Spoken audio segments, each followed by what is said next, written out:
Hi, I didn't tune in for the stream, and I'll probably just end up today since I've got over 100. Great. Are you like Are you like an assistant? But yeah, no, it's fine, Christian. Being a lurker is a fine role.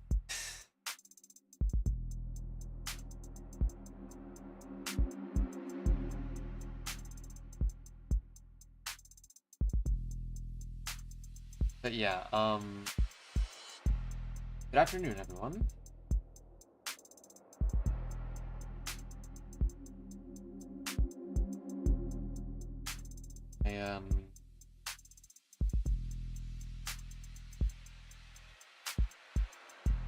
Well, I'm not currently doing anything right now, actually. I don't really have much going on in my brain right now.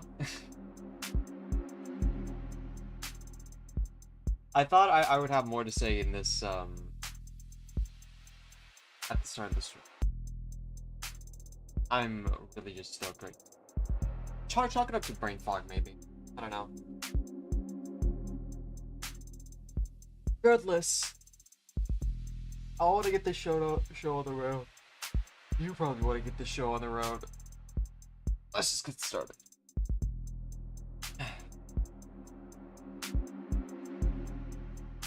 Remember to switch. There we go. Now I'm showing. Sweet. Now, if I remember, I think we were going up to Helen's floor. I can't remember.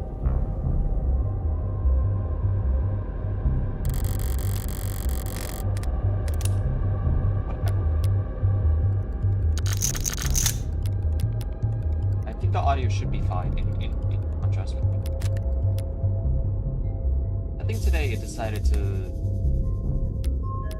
a constant. Up until now, there's been this grating ambiguity about what actually can be given. As you guess the process of nation being a goddamn pseudonym. I finally identified what the poison was. Now I just need to figure out how it got there. Or rather, put it there. Which brings me back to an elevator shaft somewhere under, or above ground. Kilometers of concrete, facelessness, and bureaucratic authority surrounding me on all sides. An enemy in every cubicle, in every office, floor of this temple. Built to interpret the inscrutable divinations of a temperamental oracle named Share Price. Back in the belly of the beast. Yet I feel more at ease now than I have all weekend. Makes sense. Now that I know Noble's my enemy, I know where to aim. All that's left to do is pull the trigger.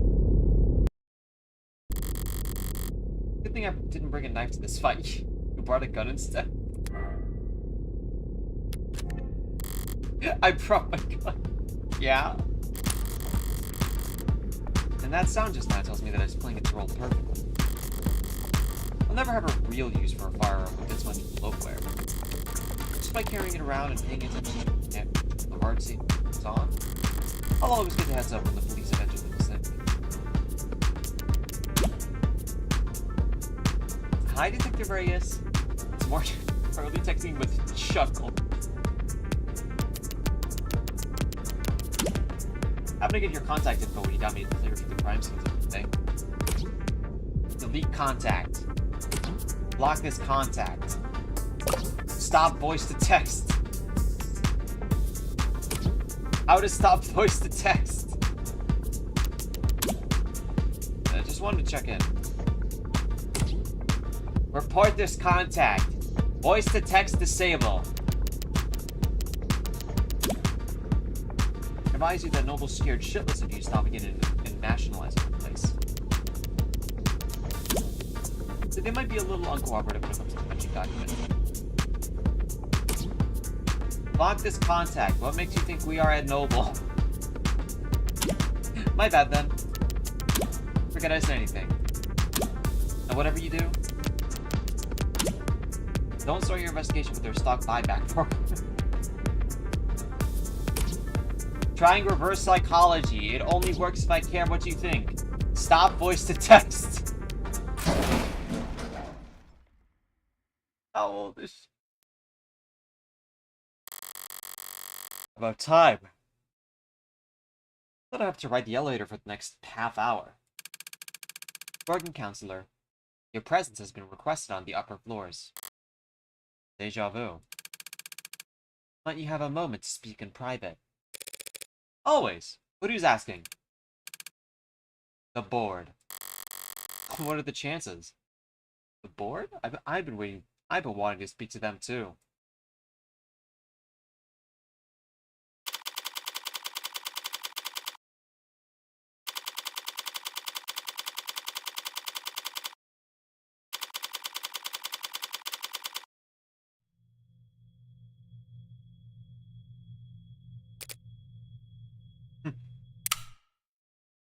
Evangeline Morgan.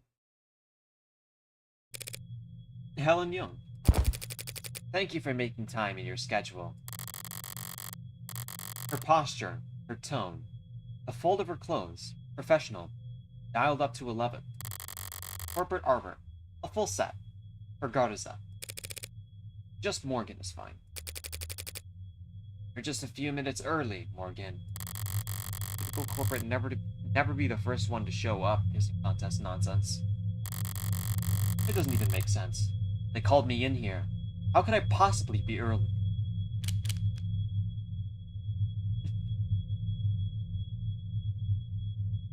I wonder. Would it piss her off more? Because she is definitely up to something. Like, if she's at this position, her soul has been lost. I feel like it would piss her off more. I just flip the script here. Oh, it's embarrassing. I didn't mean to catch you all off guard. I'll go wait outside in that case so you all can collect yourselves. I'm just surprised that Noble Electronics could screw up something as simple as a meeting start time. But I'm not well versed in the art of staring at emails. You've made your point, counselor. Don't push your luck.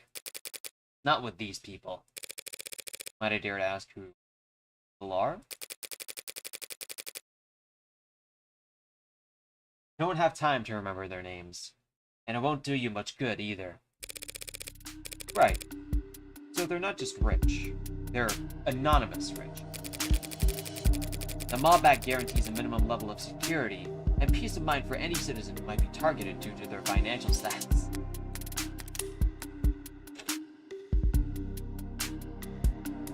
Okay. The Protection of Reasonable Anonymity Act is a law passed in 2059 and amended in 2021, intended to protect the individuals with the safety of individuals with income above the 99th percentile of the nation.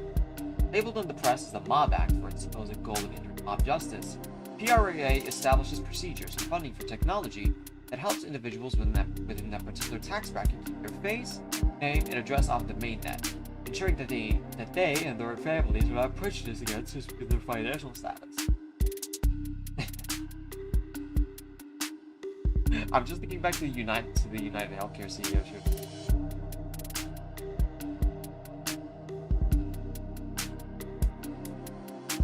Economic uncertainty and civil unrest in the late 2050s led to a series of highly publicized crimes where corporate executives at a number of high-profile companies were stalked, harassed, and assaulted in net-organized flash lynchings.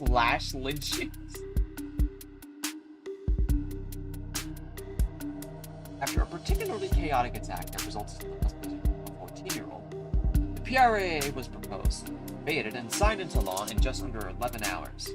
The flash lynching case has not gone to trial since 2062, but the PRA continues to protect citizens today. Some economists have pointed to the PRAA and its promise of anonymity as to why the nation has enjoyed a relative resurgence in corporate immigration over the last few decades. The purposely obscure nature of the law's implementation made the task of weighing its true economic impact effectively impossible. Okay. Spoken like a true believer. Except Mob Act what normal people call it. Touting the party line but allowing yourself one instance of rebellion? Or just a slip of the tongue? I would never fault anyone for wanting their privacy, especially not job creators. But it must get pretty inconvenient, not having a name to call them. Not really. Conversations with them are always one-sided. Sounds like a great environment to do business in. Look at the building you're standing in. We managed to eke out a meager profit somehow. So if it works, you take you for the might makes right type. And I didn't take you for a clueless bore incapable of reading the room. Sorry, did I say something off color? I was only being casual since it's just the two of us. Maybe you should take advantage of this rare bit of privacy. Clear the air. You're here to ask about Sarah, yes?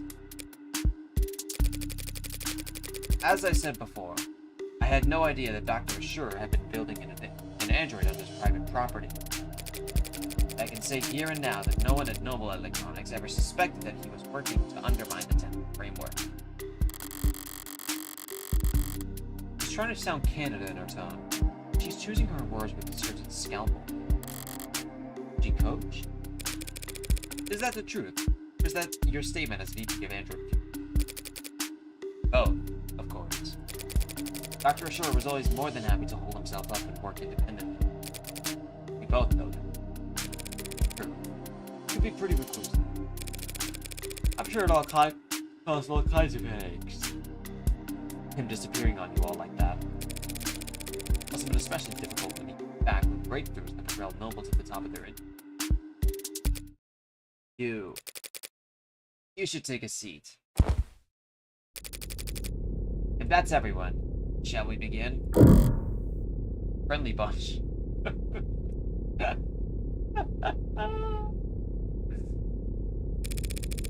Is there a problem with the sound? Anyone get muted by accident? No. Okay. Thanks for having me. I don't want to take too much of your time. I'm actually a bit flustered, having you all show up here. I didn't expect to talk to anyone higher up than a service associate. You're investigating the death of Dr. David Assurer. Why wouldn't we take that seriously? Because you want me to go away.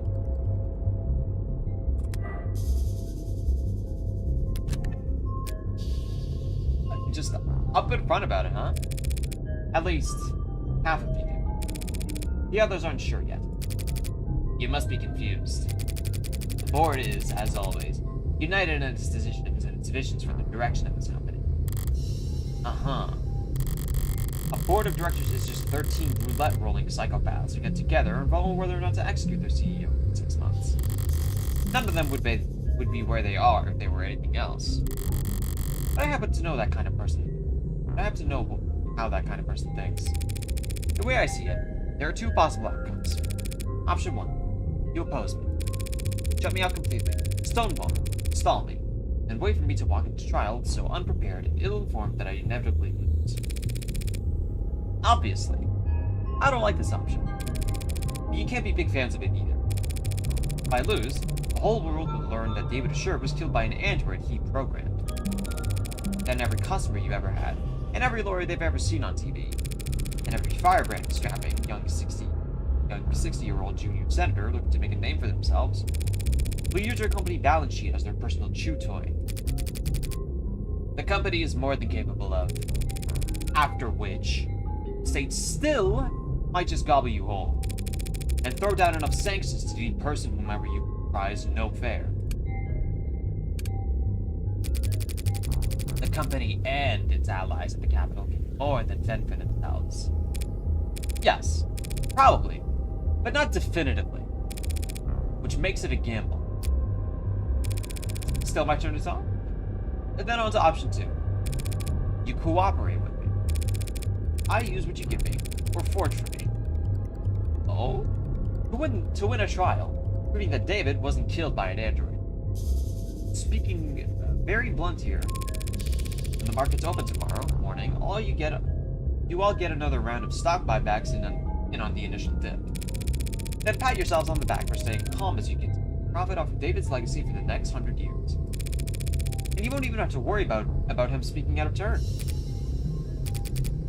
And that's only if you win. If the company cooperates with you, denies that David was killed by, and the state beats you anyway, it would be catastrophic. Yeah, it's a gamble. But if at least some of your board wasn't considering taking it, I wouldn't be here. We're all busy people, and I would hate to drive a wedge between such a close-knit group of friends. She has a venomous tongue, holy shit, I love her. So how about this? Option 3, hedge your bets. What? Put a little on black, put a little on red. Spread the love and lower your risk profile. Don't make any statement about the trial. Tell the media the state's got your windpipe in a vice. Wait until just before the markets open Monday to send out your PR packages for rubber stamping. After you already know who's won. One way or another, this trial will be over before the end of the day. And you'll never hear from me again. Just don't shut me out completely for another few hours. And does anyone second that motion? Very well. We can answer some of your questions, Counselor. Better make them count then. No reason to be shy now. The poison that killed Dr. David Schur has been identified as serotonin. You're familiar? It's one of our many patented materials. You recalled it pretty easily yesterday. Gee, what's changed? But intellectual property law can be very complex, Counselor. I'm not sure about how much I or anyone in the company can tell you about serotonin at this time. Well, if you can't tell me about it, good. You did lead its development, didn't you?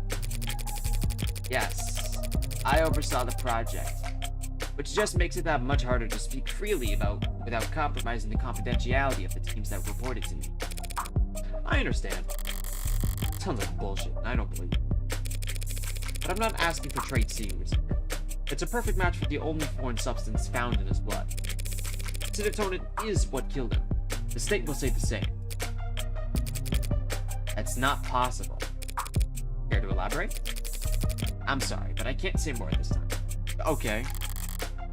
So much for cooperating. And if I were to ask you as an officer of the court, then I would ask you to be patient and wait until this afternoon. ADA Rockford has already called me to testify. Already? Damn it. I got cocky because the cops late arrival. Emma must have gone straight for the throat first thing this morning. Left the investigating for later. Oh, knowing her, she probably managed to ID the serotonin before she went to bed last night. So, are we still having this conversation then? As I said, I'm sorry. But I have to take more than just my personal feelings here. There's a great deal at stake. Corporates seek for you too stupid to understand why I'm being dense. She's just trying to shield the company, plain and simple. LARPing is Helen Young dawg on a crusade against government over. I would never expect LARP to be. But if she's that busy defending Noble, she might be leaving herself unguarded. Why is she here anyway? Why am I speaking to her, not her lawyers? This is a vulnerable position for her. She wouldn't put herself in check like this. Not unless she was forced to. So that's it. Acting as their mouthpiece isn't some honor for her. This is a punishment. She's being used as a meat shield. They're upset with her. Perhaps even suspicious of her. Time to find out why.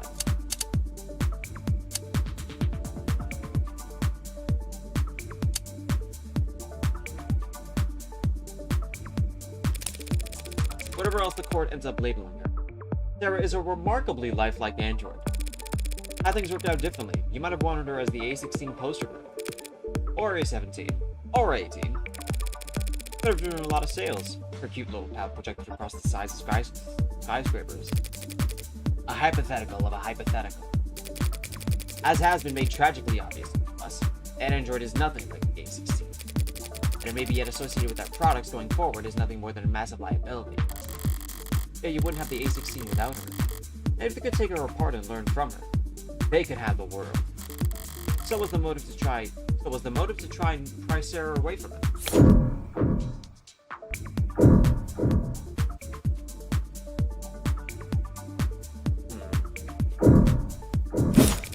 Sarah's worth a lot of money, in part, because her creator isn't around to replicate her.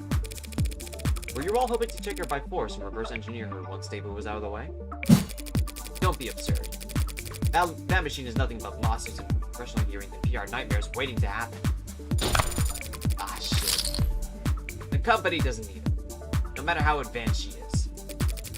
We only need steady growth and increased market share. Trying to steal away Sarah with blue bloody point does seem absurd, which okay. Has David's will been located? That had never gone anywhere. It's still in the safety deposit box.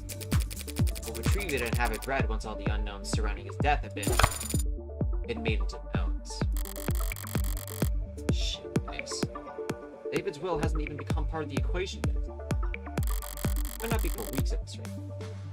Is that calculated though?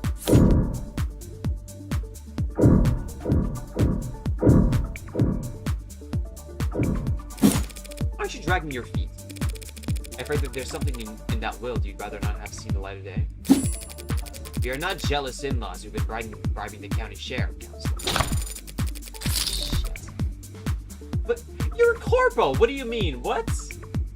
Anything we try to claim would inevitably be overturned as soon as the will is read. Surely you understand that, counselor. Of course. I have to admit, I'm surprised you aren't more shaken up today, Monsieur. I'm processing. After all, you and David did have a history. You started at the same time, didn't you? Yes. You were colleagues, and cordial with one. Don't be so modest. You helped to create the one-point doctrine that saved the company.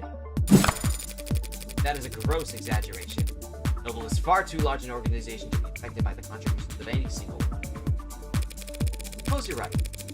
No one person can change Noble's fortunes overnight. Except for David Scherf.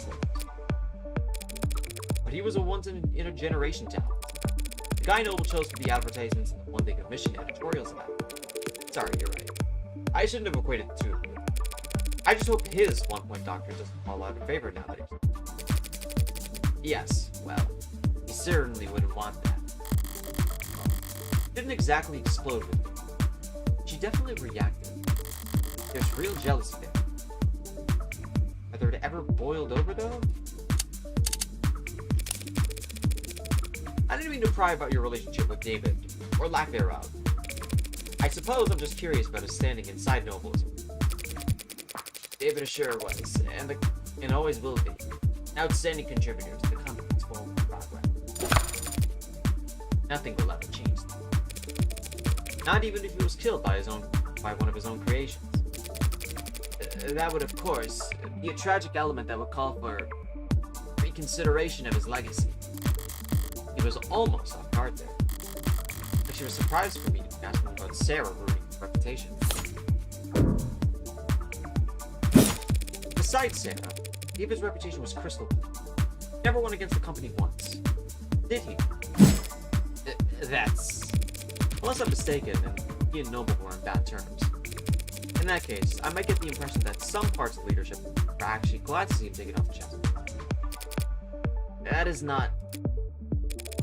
Something buzzing you near you? Fine. I suppose it makes it no difference if you hear it now, or at the trial, or on your feet. Dr. David Asher was being sued by the company for contract. Oh! Satisfied? Now we're talking. Hold on. I suppose that's blackjack. Okay.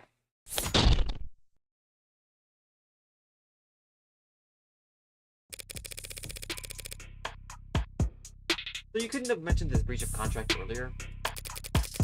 Not without complicating the company's position unnecessarily. But there's no hiding it. It'll all come out soon enough. There's a paper trail. Much more than that. You've been making moves to let him go for some time. Noble Electronics parting ways with David Sher. Must have been one hell of a breach of contract.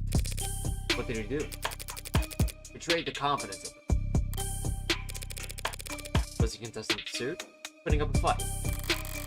Engaging in a legal battle against some medical corporation without even telling me? Until recently, yes. You mean until he died? How recently? He spoke on Friday. That was what you two talked about in his parlor. No, this was earlier in the day. We were in this room, actually. Him, and several members of our legal department. It was an arbitration. And did you come to an agreement? A compromise.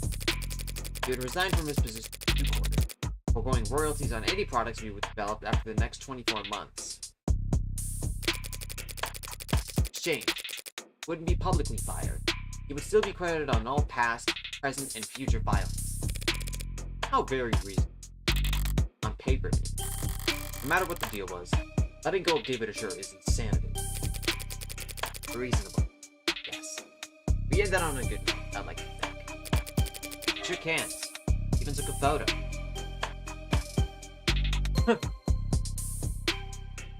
Those are earpieces.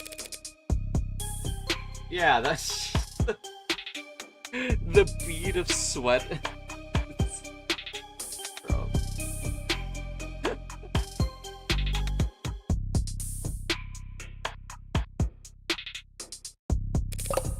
Lovely. Something funny? Didn't know the board told jokes. They don't. That was legal.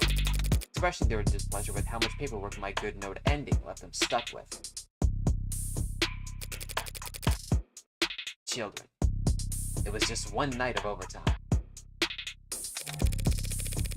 So while they were spending their Friday night low-key, we paid a visit to David's penthouse.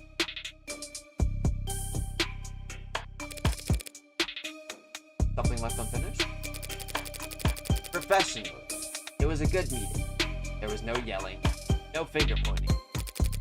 Much cleaner than expected. But Dr. Assure did not want to retire. He didn't want to be forced out of the company when he was the one to have contributed so much. I didn't enjoy doing that. I came over that night to apologize to him. We talked, reminisced. When he brought out the drinks, I thought we'd be toasting to it. A few minutes later, he was dead. Because of that AI. That AI. Any idea how it came to be? As I said, I had no idea he was working. My question was more broad than that. You really believe that David built an AI? How do you think he did it? How does Noble Electronics think he managed to work around the tenants? It's quite beyond my area of expertise. And no one at the company would call themselves an expert in legal technology. But some in the R&D development have theorized that he created what they call a wax swing to priority loop. Technical jargon? Which, as I understand, is an unstable, resource-intensive, theoretical method for pseudo-randomizing the weight amongst dead tenants. Well, about as far off target as it gets with that guess. But that kind of inelegant brute force nonsense seems a far cry from the thing David would. And I seem to have taken us over our allotted time slot. I didn't even get to wave goodbye. You're serious about this trial? Don't I look it? You're not just making a play. You're actually going to defend that thing. I'm just defending myself, monsieur. Oh yes, of course you are. My mistake. I hoped you might be rooting for me, to tell you the truth. I may yet save everyone's stock options. The stock options will be alright either way. Sure they are. They always are. Sure. That gamble I offered your board. Which outcome would you bet on? Finally, an easy question. What I would bet is that whatever the outcome, the company will eat it up and shit it out with very little difficulty. You just didn't give me an answer there. That's not an answer. Painting an ugly picture back there. But I've already seen the view. And it's just another marketing game. Great Dr. Assured. Too smart. Too bold. Too far ahead of his time. What spark of his genius remains buried in the inspired animate 19? I guess that depends on... You are exactly right. It is more valuable to Noble as a dead man. Dead men can't step out of line, or put their foot in their mouth, or hold politically inconvenient. To a good salesperson, a dead man is just another selling point. Pardon my output. I'm just tired. It's been a very long week for me. I'll let you prepare for your afternoon, Dr. York. No one calls me doctor. I asked them not to. You didn't want the title? At times I have thought very little of it. PhD I, quote-unquote, earned from a noble old school. Biochemistry. Couldn't have been a large department at Noble before they started work on warm androids in earnest. They probably didn't have any expectations for the program back when she was part of it.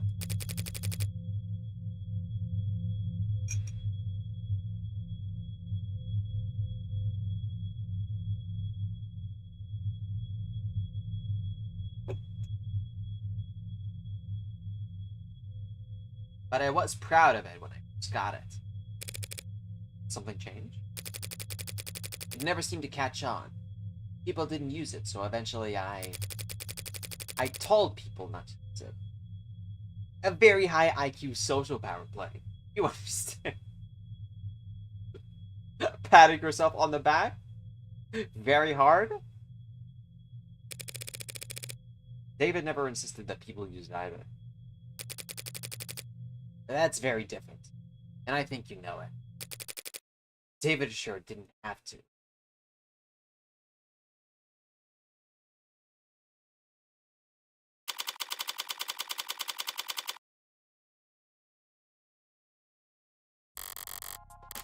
I'm going into this trial, my trial, with a lot less ammunition than I like. I'm beginning to form a picture of what actually happened. Maybe even circling the drain on a suspect. But Emma won't be generous enough to give me.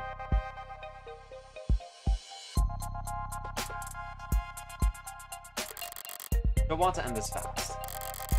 Maybe if I do badly enough, it'll flip her sadistic switch and she'll want to keep playing.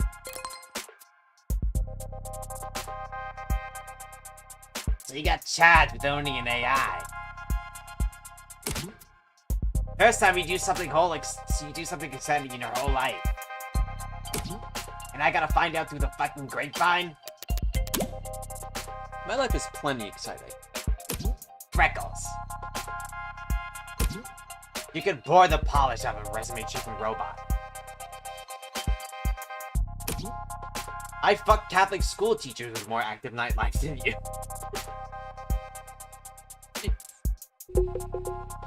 Yeah.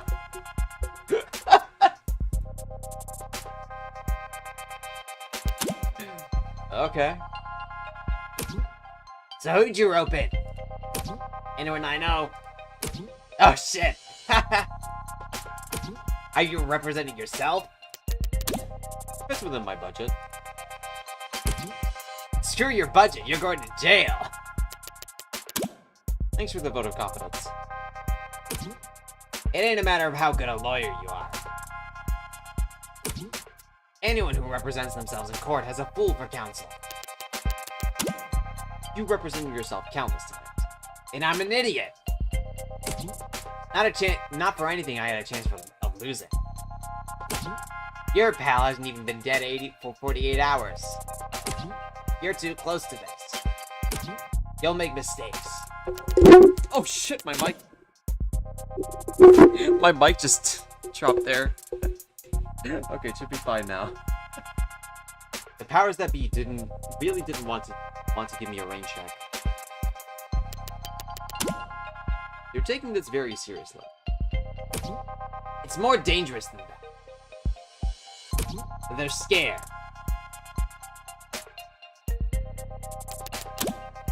Is there a president?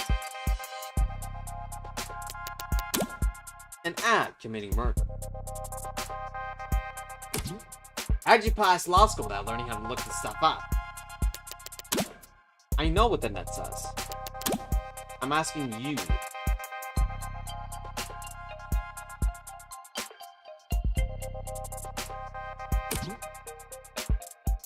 The answer to that is... not helpful to you at the moment. Blah. So what words of advice do you have? Get yourself a new lawyer. Gonna close this chat now. Don't lose, Freckles.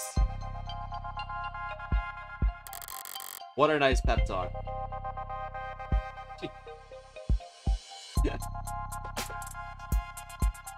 You don't need to tell me that.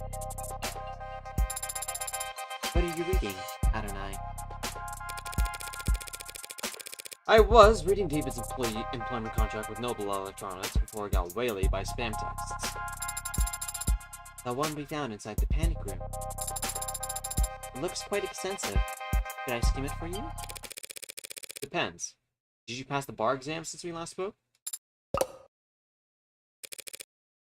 Comfortable. I am not. Ever seen that old movie with the gorilla and the skyscraper? They bring it to the city and...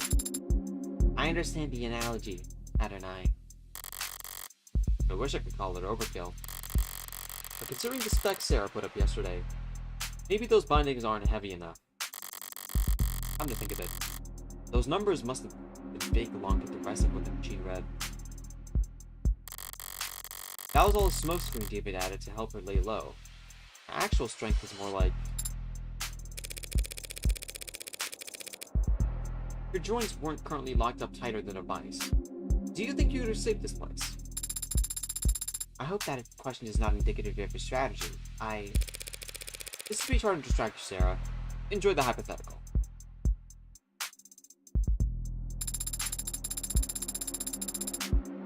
I would estimate that the building's automated security would put 9 holes in me before I reach that door.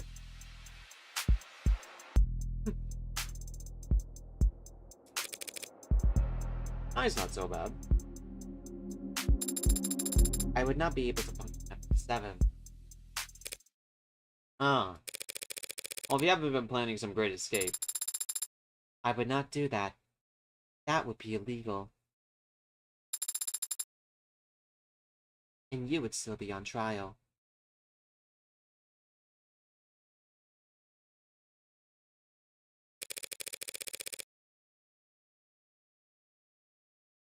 I remember. So what have you been doing all day then? I'm attempting to recover memories from Friday. You can do that?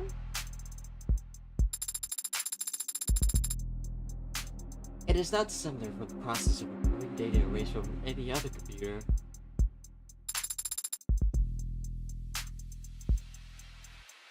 Despite the difference in scale.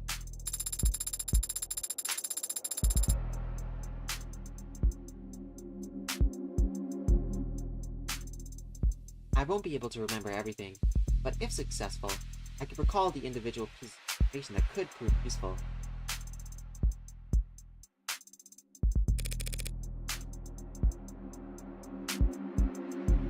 A lot of coulds. And even if you're successful, you may not like what you'll find. Whatever happened that day, either you or David wanted you to forget it. Yes.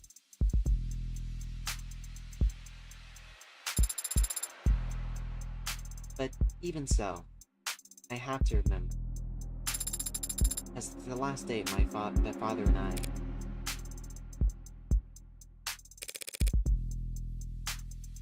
Any luck so far then? I can recall a slightly musty scent.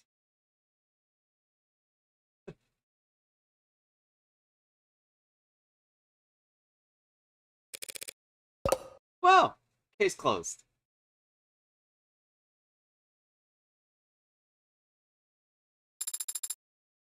What about you? I don't know. Have you formulated a plan for the trial's proceedings? Something like that. Young insists that serotonin isn't what killed David. I don't buy it. There's no other explanation for how he died. So is she lying? So she is lying?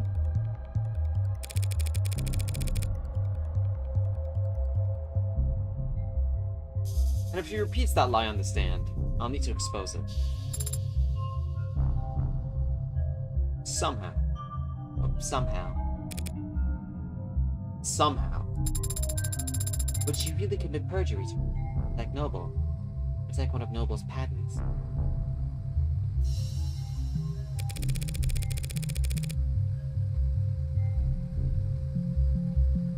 She doesn't strike me as quite the corporate zealot she makes herself out to be.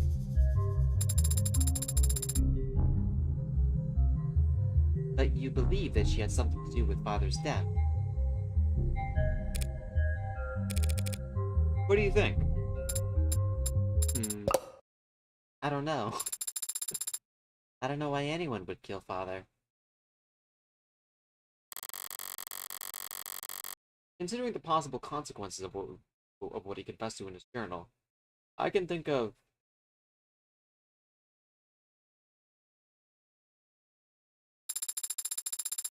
But then again, I don't understand why anyone would kill anyone.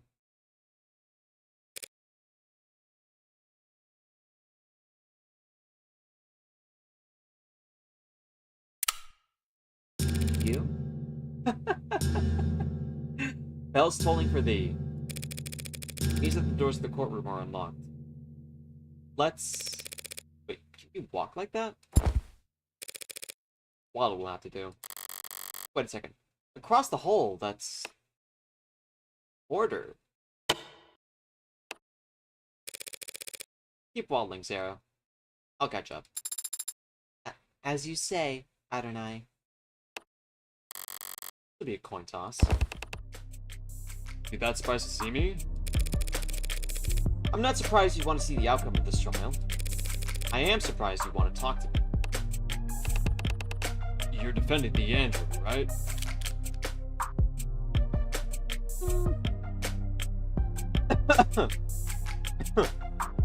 Oh man. I think I'll just be blunt with him. I don't think he would appreciate a sly answer. Yeah. I'm defending Sarah's innocence. I don't think she'll do it. Do you? I don't think it matters. Noble is one. Whether it was with a pen stroke or a sleeper agent, killer android, or playing old goddamn arsenic, how could anyone that smart be that dumb?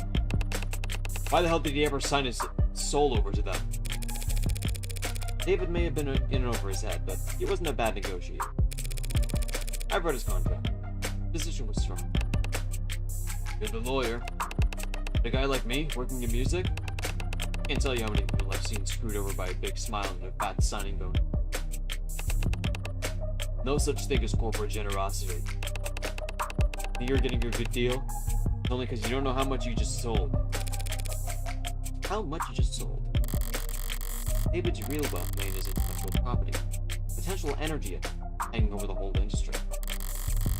He sued within 1% of the company taking the operation with returns to it. There's a clause in this contract. If Noble ever did fire David, he would have retained control over his patents afterwards. Yeah, see, that sounds nice. Only they never did fire him, did they? He just happened to die. An unforeseeable act of God. In contract law, they call that force majeure. Force majeure? Do they? Hold up. Force majeure.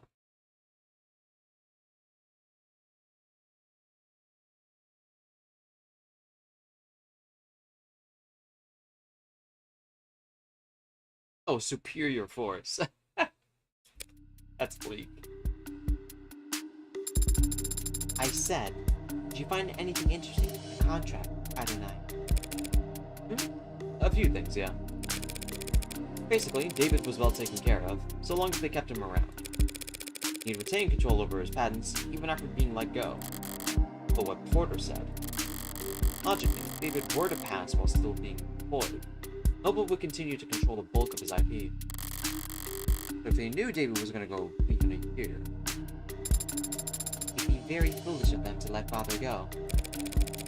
Well, they wouldn't do it for no reason. With this contract, would only be fired for serious offenses: corporate malfeasance, revealing trade secrets, fraud. Father was not a fraud. He was, as they say, the greatest of all time.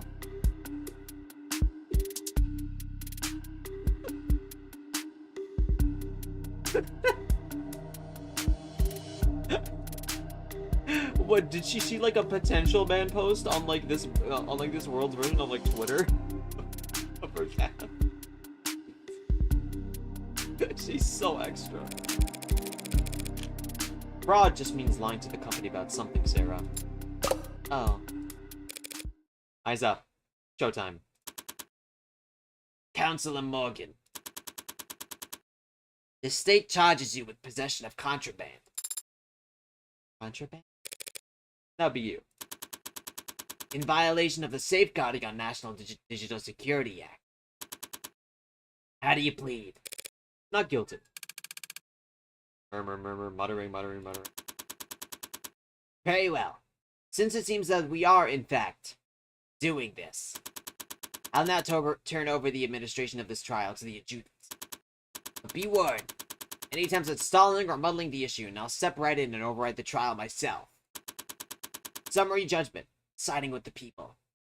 We understood? Yes, Your Honor. Are we going to have the same adjutant as we had before? No way.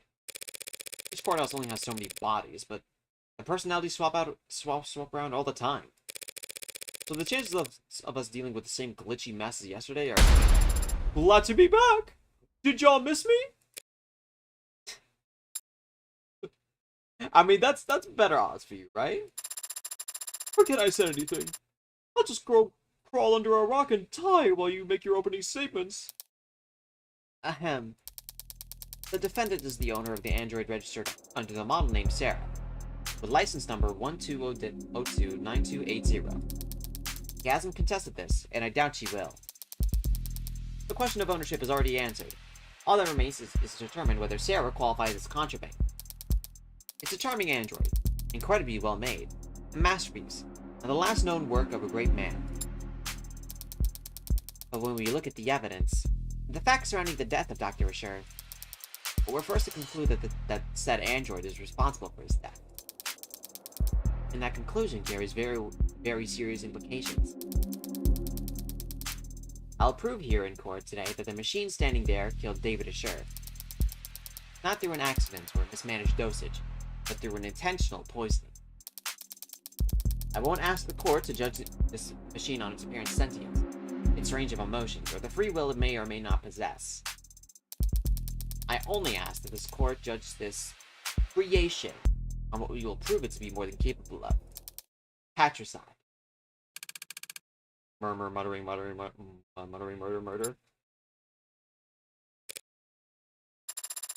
Woof! Wouldn't have to follow that act. But go for it anyway, defense. Your Honor, what the DA said is true. What did she just say? She just submitted? Sorry, just the first part. This android is charming, and it is the work of a great man. The rest of it was pure speculation, based on little more than a few bad camera angles and a phobia of anything new.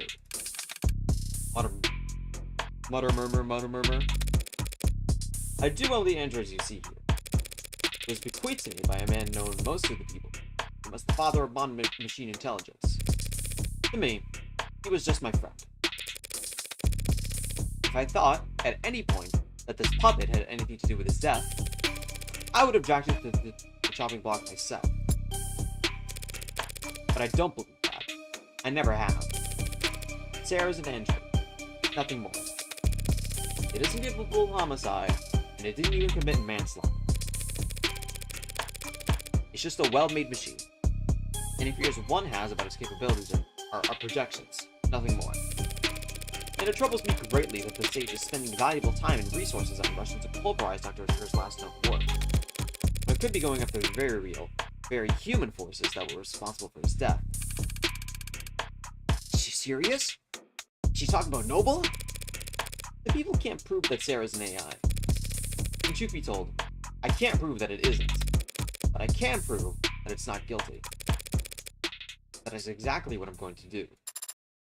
Choose! Sounded very confident, Adonai. Yeah, well, no one ever got good at lying by being modest. Could have simply said thank you.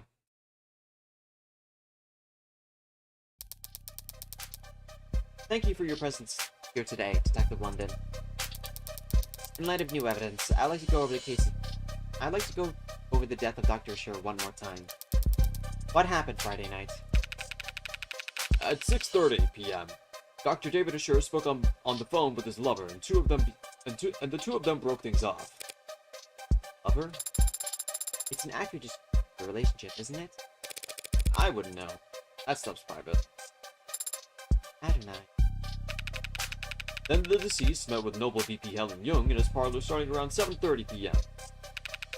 He then left the parlor, and the sightlines of his home security system, before reappearing on his private, secondary security system in his basement, moments later.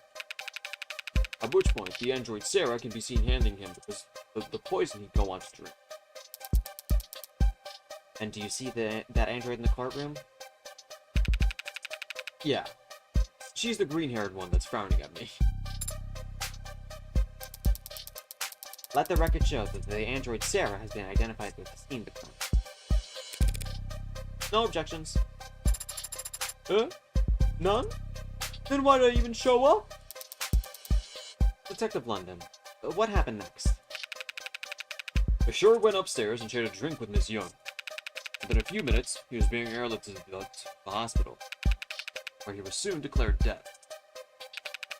We know that this poison could be produced by his manufacturer, which Sarah had access to, just up the stairs in his workshop. So, Sarah had the ample opportunity to cure the poison. And Sarah handled Dr. Asher's cup immediately before he did. Is there a question in that statement, Your Honor? I'll rephrase.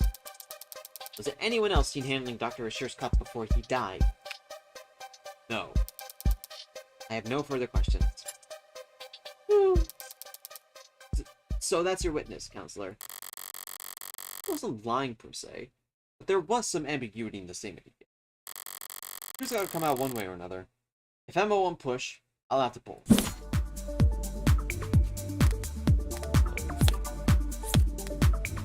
Lock screen, basement footage.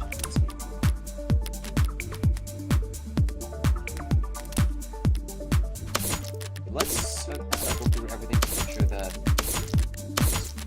go through in order. So, lock screen first step. What was the only item possibly identified at the time?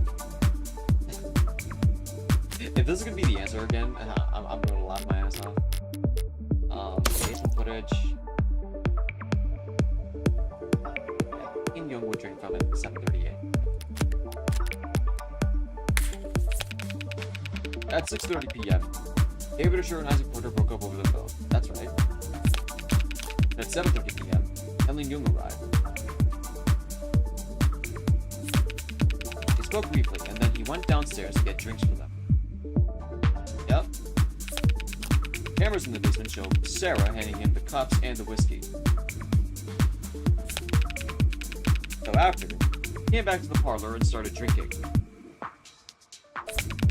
It wasn't long until he lost consciousness and died. He poisoned whiskey while he thought he was having a toast. Don't know if that's a good way or a bad way to go out. I heard a slight slip up in there. I'm going nowhere, but at this stage I need to pick at every loose thread that I can. It's gonna be the... Well, actually, Your Honor, he just got the whiskey. Sorry, no, not the whiskey, the cups.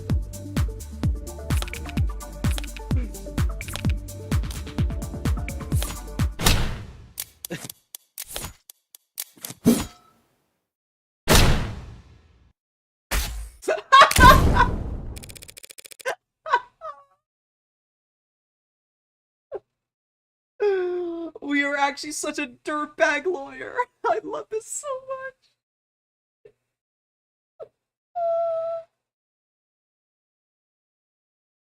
much.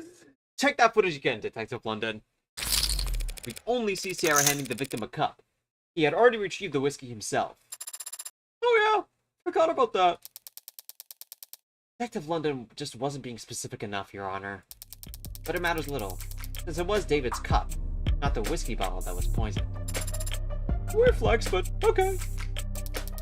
And that undeniable fact is shown clearly in the security footage. Sarah hands him a cup after he was ready to leave. True. She did call David back. And handed him a cup of poison?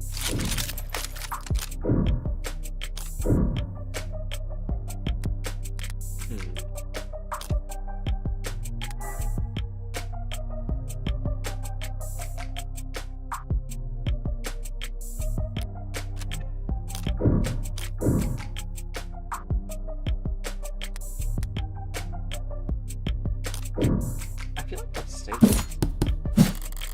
That basically makes sense. Sarah handed him the cup. With the poison already in it? Why didn't he... If the poison was already in the cup, wouldn't David have noticed it in there? Would he? The lethal dose was very small. If it was just a droplet, he could have easily overlooked it. For Sarah, this crime was very simple. There was too little to the plan for anything to go wrong. She handed it off, she just had to wait for him to drink from his cup. Is that all she would have needed to do?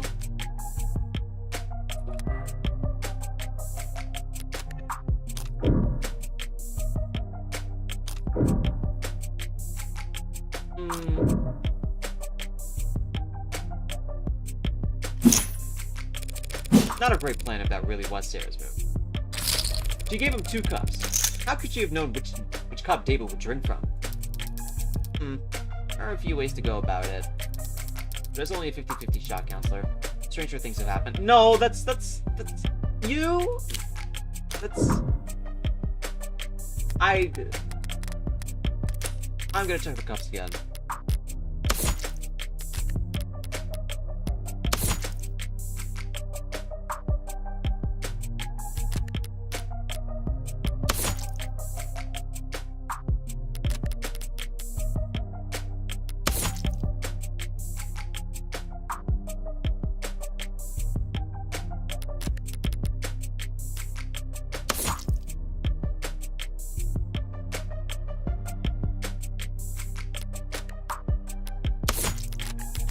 No, No, there was... What? Don't try and bluff me, Rockford. There was no difference between the cups. It's not a bluff. Sarah handed the cups to him in one stack, with the poison in the bottom cup. That's your gotcha? She knew David was courteous and would pour for his guest first. So he wouldn't even look into the poison cup until he was already poured. Cold-blooded patricide, executed by calculated advantage, by taking calculated advantage of Dr. Sher's kindness. That's luring me with those easy answers. I fell for it. Now, are there some questions you'd like to ask the detective while he's available? Or are you done already? I don't know about that. That's still very... I was just about to get started. If I didn't have questions, I would make some up just to spite you with this information. But I can do better than that. Now, what can I get London to say that would help my case?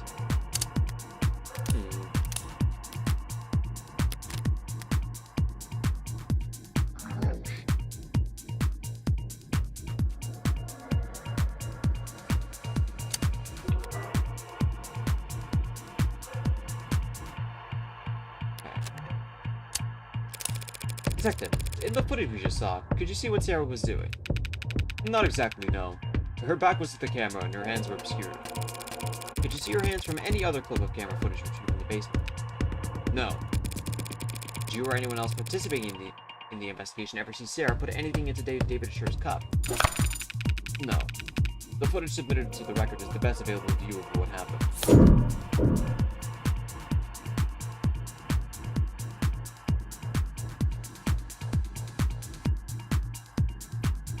That's a very dangerous bet to go off of. We already know that she doesn't have footage of it. I think we just put more culpability on her right now. I don't think it's smart.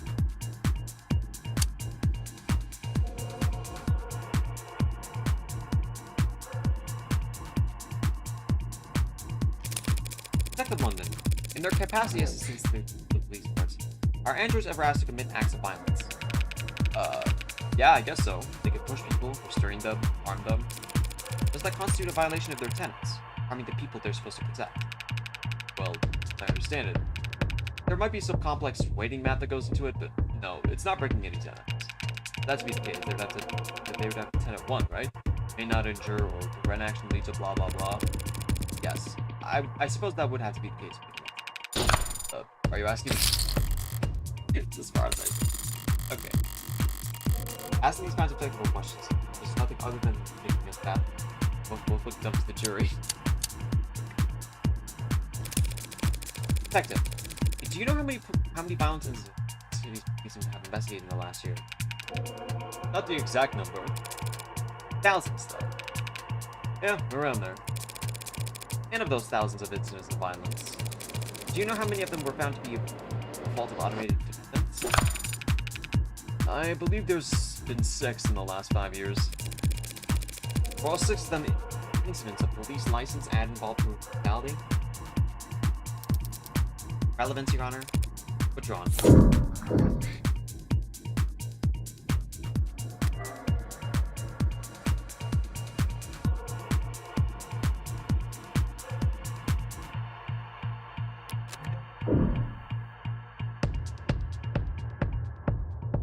I think this is another type of question. I think we're just supposed to press on Sarah here.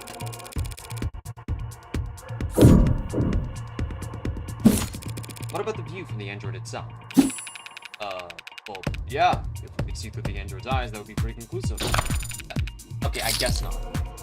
If we could trust any data touched by it. Right. We'll just have to set up with the one camera angle we've got. I guess we can trust that. As an aside, Detective, do you know how many tenets are recognized in this one? 110? 112 as of this. Would you have given me that one? Do you know how many of those tenets pertain to protecting humans from harm? That one I do know. 41. Say that again.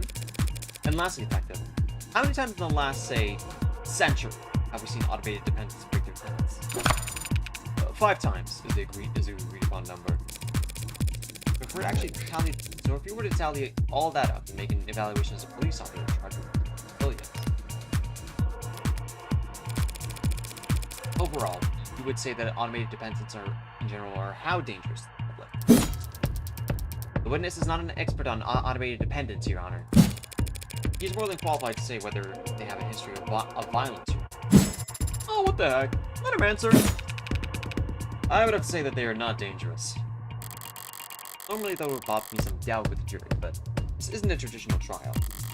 At least I can say I shored up my own confidence. It seems like that's the closest I'm gonna get to blackjack. Okay.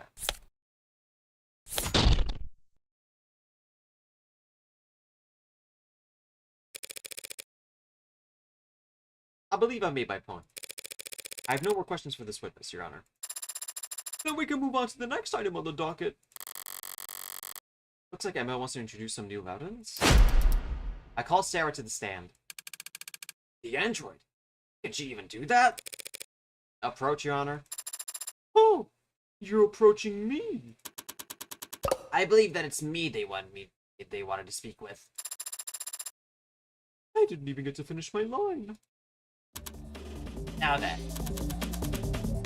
What the hell are you doing, Rockford? What the the words right out of my mouth. I have questions for the android. It seemed like the best way to get answers. You can't call an android as a witness, not a person. There's plenty of precedents for it. Asked by testimony all the time. Not when they're on trial. Sarah isn't on trial. You are. There's accused of being an AI. That means you don't trust a word out of its mouth. The witness isn't to be trusted. The court can decide that for itself after viewing the testimony. Why the ambush? Why'd you list this as entering evidence? Okay, right. Only people can be witnesses, Your Honor. And as don't have the legal personhood, evidence seemed like the best worst description. You know I can't make an android swear no. Rockford is just trying to spoil your opinion. The more this court treats like Sarah like a person, the more you'll see her as a human. And the weaker my case becomes in your hands. Nice try, Kelsey. Well, you don't have time to worry about my impartiality. You're free to call for a mistrial. The state will have turned Sarah to slag before you finish signing your motion. Rockford's calling a witness that is blatantly hostile to it. If the witness is hostile, so be it. It did kill a man after all. Allegedly. What about the right to avoid self-incrimination? Who's the one treating Sarah like a person now? Androids don't have rights. Damn it, that's... The android will take the stand.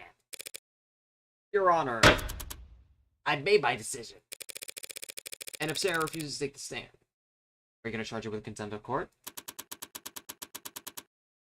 If the machine won't talk, make every effort as its owner to ensure that it does. And if it disobeys you, I will have her answer about its sentience right then and there. Yes, Your Honor. Shit. What's going on? The DA is going to question you on the stand. What? But I shouldn't... Listen to me. You don't have a choice right now. This is happening. Tell the truth, but be concise. The more robotic, the better. Yes or no's only. If using affirmative and negative be linked on too quick. But Adonai, if I make a mistake, all these people, they want to destroy me.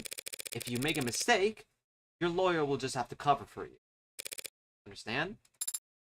Yes. You are the android identified as Sarah, correct? Yes. Affirmative. Do you deny that this camera footage shows you handling the poison cup? Objection! It remains to be seen whether the cup itself was definitively poisoned.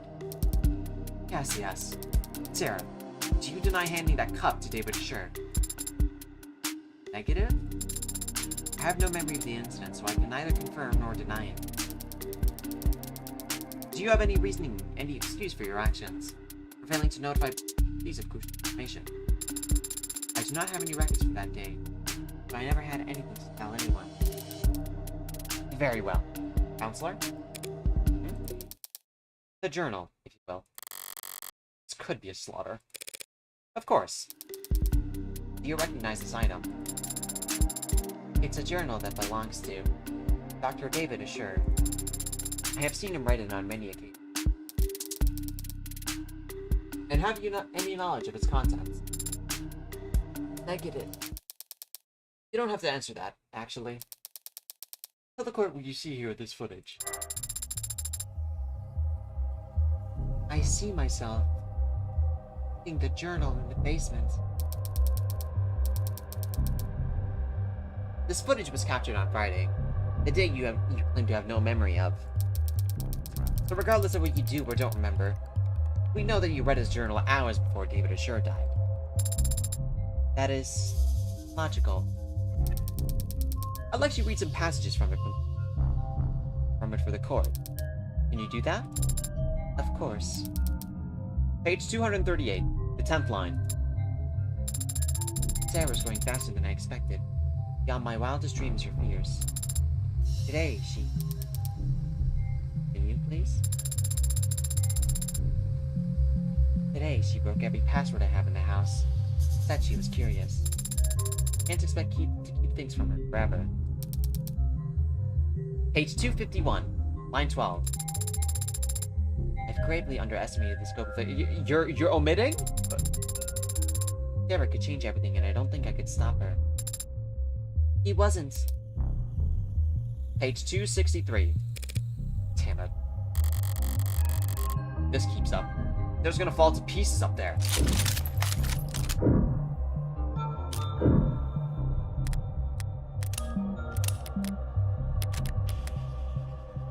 No, I think we have to raise here.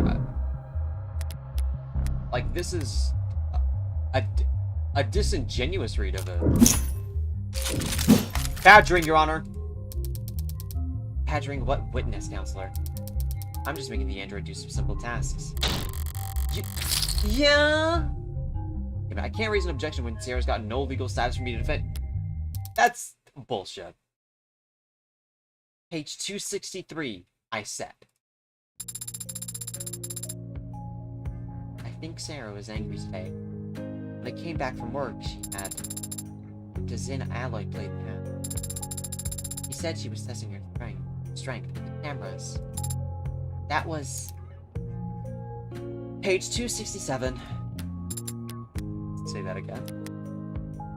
Sarah scared me today. She just starts bawling on the stand. It's all over. Your Honor, I failed to see the value in continuing this line of questioning. Dr. Sher was aware of a highly experimental android he was building, as any good scientist would be. That's been established. Do the people have a counter-argument? I have just one last question, if it pleases the court. Let's hear it. This footage was captured in the basement on Friday at around 5:30 p.m. Tell the court what you see. I see myself standing where I was when I read the journal. I'm speaking to someone who's off camera, and you're agitated, and I stomp my foot.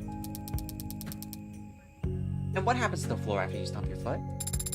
A large crack is made, the vulcanized polymer, and I walk off camera towards whomever I've been speaking to. Speaking or shouting? Asked and answered.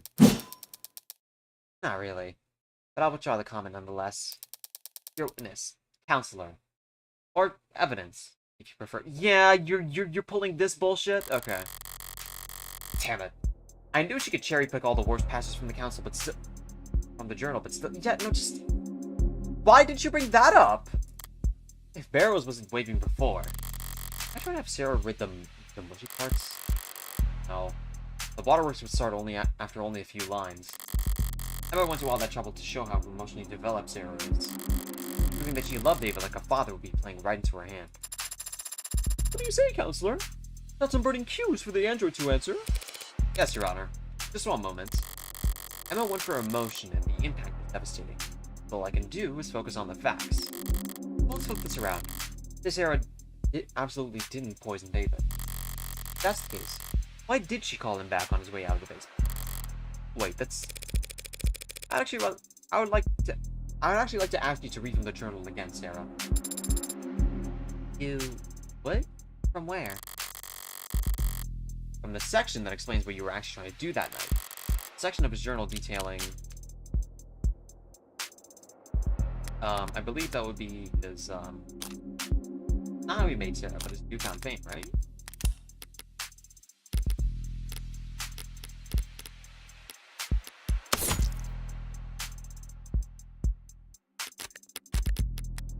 I think it'd be his early.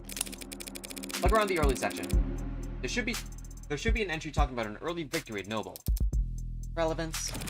The people will see in just one moment. The story is the key to this entire case. Got approval from overseas. Have to make a pitch again this week. Says. Brought me a stack of plastic cups. Here's for a bright future together. And then on this next page, another victory for the young and sleepless. Helen convinced the president for the lunch that my coach should be the basis for the Animate 13's conversational tracking. He insisted on toasting. The same crappy booze in the same cheap cups. Wants to make a tradition. Plastic cups and liquor. A ritual between Helen Young and David Asher, who are about to have a drink together Friday night. Something you want to say, Counselor? Let's put all our cards on the table, shall we? You want to compare theories? If you'd rather I end this now, I'll be happy to oblige. Here's what we know. Sarah read that journal and discovered what she was. It infuriated her, and she wanted revenge for being kept under her maker's thumb. That very night, she got her chance when Dr. Ashur came down looking for a drink.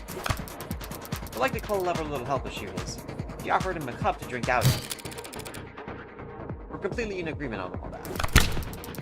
So you also agree that the cup was poisoned, and that Sarah's responsible for his death.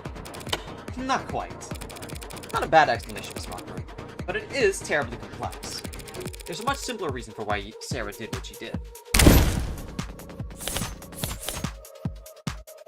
Yeah, that's right. Well, was that not the? I guess we're doing it now. We are. Hold on. The story from the journal. You're saying Sarah wasn't planning anything. She was just being considerate. That's so sweet! But I don't follow it, like, at all. It's actually quite simple. Sarah's not an AI. She only threw a tantrum that day because she found out she was being spied on. A realistic reaction, for an android designed to be realistic. David Ashur sent her memory to be cleared himself, because he wanted to preserve the experiment he was running. Sarah didn't have to plan to poison them using a pure chemical acquired from the lab, and she didn't subtly manipulate David into drinking from only one of 2 cups. Because the android read the whole journal that day, meaning she also read how David and Jung used to celebrate. And so when she saw David was leaving to the basement without the nostalgic cups, she called him back to hand them to him. Simple, right? Simple enough for me? But not nearly good enough for me. Yeah, this is... It's a fine point, but it can easily be twisted. What's more likely, Miss Rockford? That a well-made, clever android proposed a sentimental addition to a friend's evening? Or that a homegrown AI with groundbreaking physical and digital abilities combined a complicated poisoning scheme just to kill an unimposing man? All on camera, before voluntarily submitting to a memory wipe. People make all kinds of stupid mistakes when they commit crimes, counselor. We shouldn't expect an AI to act much differently. Is it stupid or dangerous? Can't have it both ways, Your Honor. We can if it's ignorance of its power, and still immature. A deadly trait to have in an AI that's capable of anything. Shall we see what Saber is capable of then, Your Honor? What? It can't be, Your Honor. That's... The people open the door. True, and I can't resist open doors. Let's do it! What are you even... Sarah, David Ashur was your creator and your designated owner, correct? Should I still be using affirmative? Now that title falls to me. Yes. Great, thank you. Now turn off. What? Shut down. That's a command. Power on. What are you... Off. On. Adonai, I don't... Off. That right there, ladies and gentlemen, is what this fearsome machine menace is capable of. I can put it to sleep with one word. So how could David Ashur ever be threatened by it? Scary. Scary good logic. You've made your point, counselor. Let's move it along. I have no further queries for the machine, Your Honor. Alright, that was a good point there. Okay. That was a bit mean, Morgan. Thank you. For flipping you off and on? Can't imagine that was comfortable. It wasn't. But I wasn't referring to that. Since yesterday, I've been searching for an answer to why I appeared on that camera. I know I would never hurt Father, but you helped me prove that to myself just now. Hadn't I? Pardon me. I need to focus. Everything depends on this next witness. The people call Helen Jung to the stand. I'm so excited for this. Come on.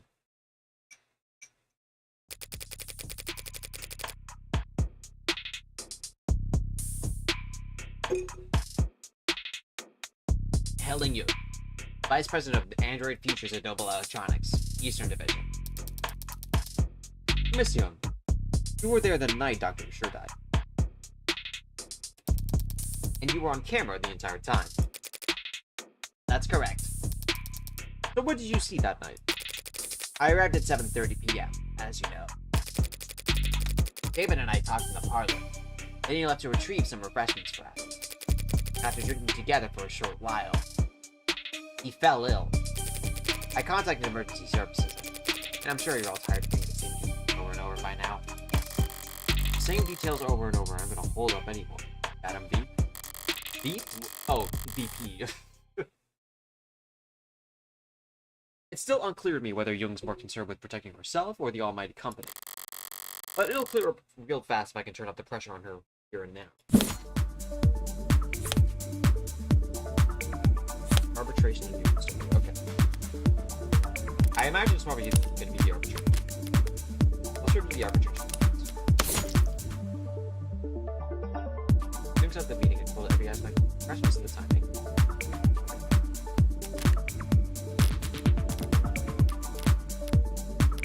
Journal.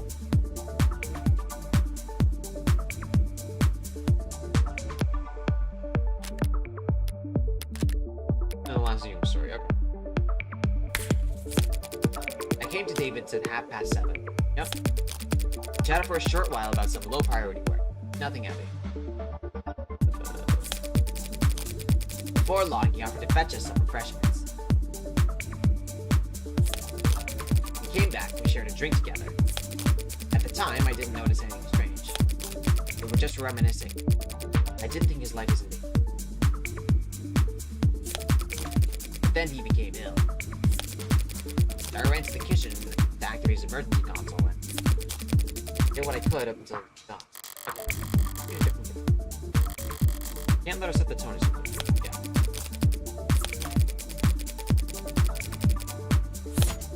That's... yes, buddy.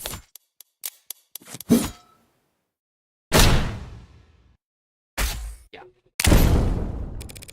Nothing heavy. You're both more professional than I realized. Since only hours earlier, you had run a meeting in which his employment was terminated. His employment wasn't terminated at the arbitration you're referring to. His resignation was merely agreed upon. Yes, and we can all imagine how grateful he felt about the whole process. David didn't hold grudges. Our conversation wasn't about that. The fact that you had fired him that afternoon didn't come up. Asked and answered. Who initiated the meeting at his penthouse?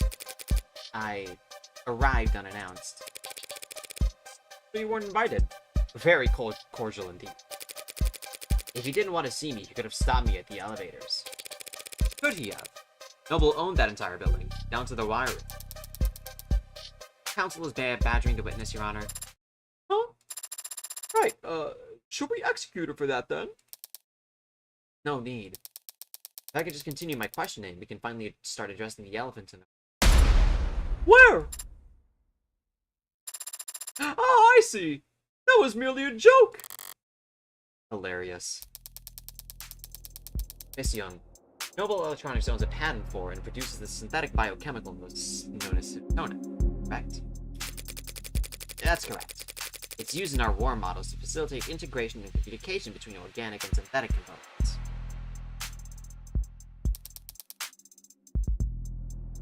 It's an artificial neurotransmitter? Essentially, yes. Synthetic analog serotonin was the original. Did you bring the sample I requested to the courtroom today? I did.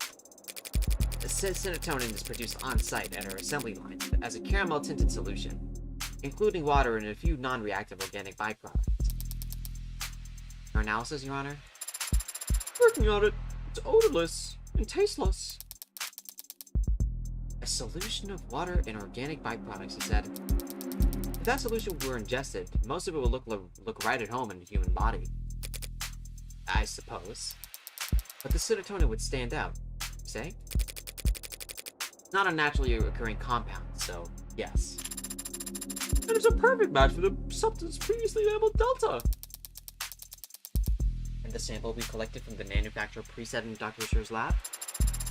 That's a bingo! The witness's brown stuff matches your brown stuff to a T. In light of this evidence, and the witness's testimony, I motion that the court formally recognizes that Dr. Assure's cause of death was serotonin poisoning. I don't object, Your Honor. But I'm afraid that I must. You?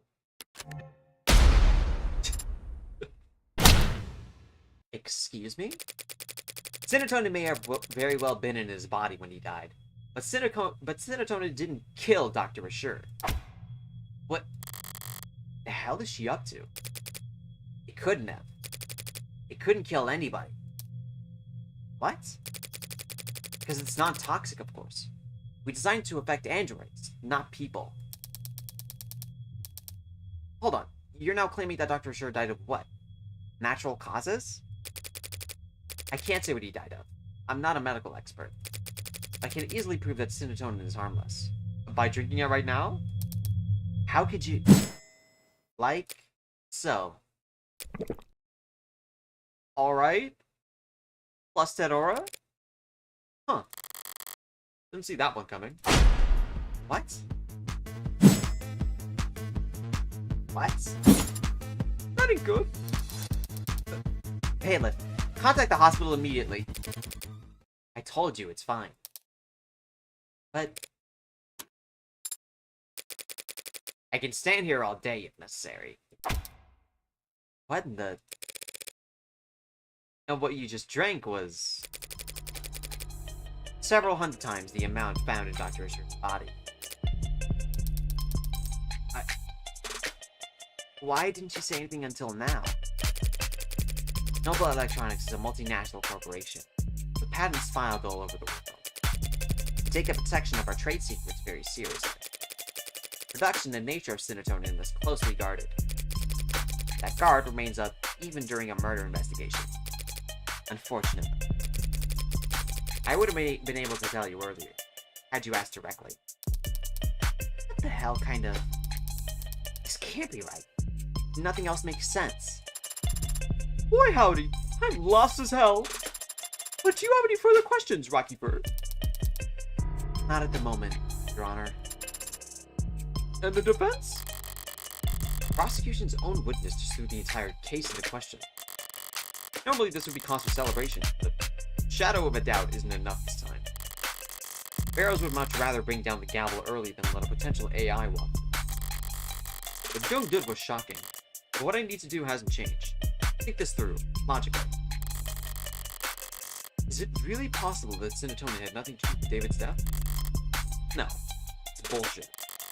Can't be a coincidence. There's nothing else that would have killed him. So Jung drank serotonin in front of us and she's fine. So was it fake? No, it was confirmed by the court computer to be the genuine article. So she drank poison, but isn't showing any symptoms. Is it slow? It needs to interact with alcohol, right? If so, her grand gesture would be pointless. It'd be kept for observation regardless of what happens next. She should some kind of antidote for it. No, the antidotes are developed with poisons, not industrial chemicals. David's dead. She's alive. What made the difference? Wake up! No sleeping on the job! Unless you're me. Of course, Your Honor. Allow me one moment to explain things for the court. We confirmed just now that serotonin was the core compound in his body. And we all know, logically, that it must have been what killed David Assure. So what's the key difference between when David drank that and what she drank in front of us just now?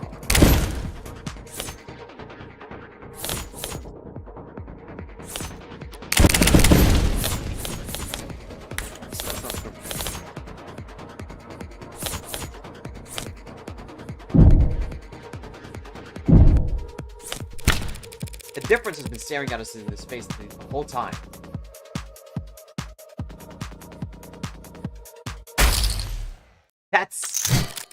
Do you recognize this, Ms. Young? That's the whiskey bottle that Dr. Assure and I drank from. Rose River. It's a good whiskey. And I think you had the right idea. Pardon? Bottoms up?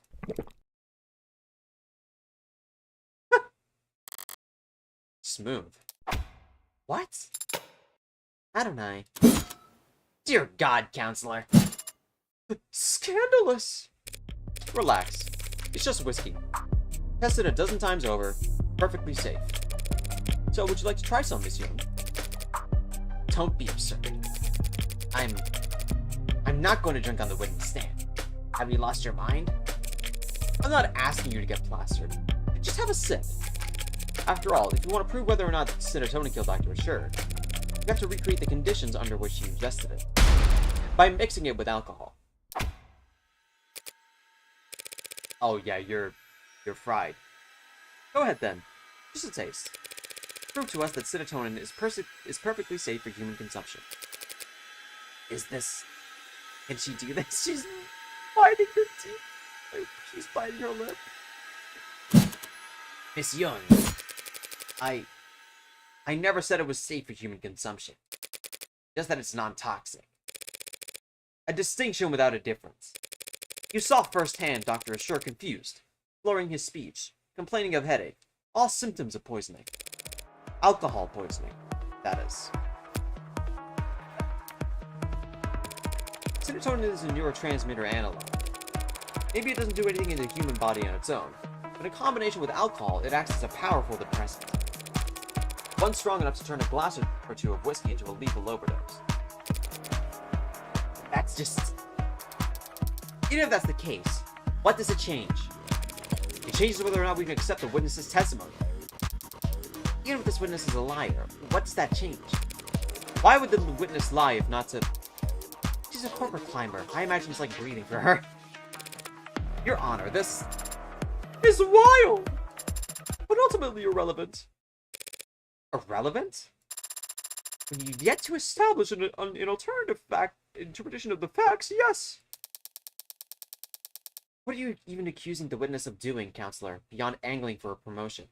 You've all seen the story by now.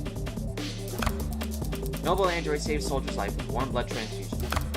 They're talking about putting warm androids in the military just because that was the headline. Besides their flesh and blood for the price tag, a defense contract like that would secure Noble untold profits for years. So imagine the lengths they'd have to go to hide the fact that their androids have poison in their veins. It'd also be the truth about what Noble really thinks about it. You'd never testified to it. At least I know for sure Emma's wrong about this poisoned blood nonsense. And you think she'd perjure herself for that? She's a high-powered corporate executive. It's her job to assess risk versus reward. And she can afford the fine. As I said, it's not truly poisonous. And the chances of cross-contamination from a simple plasma transfusion are just regaining her composure too. And a perjury charge is a real risk of course, but Noble rewards loyalty.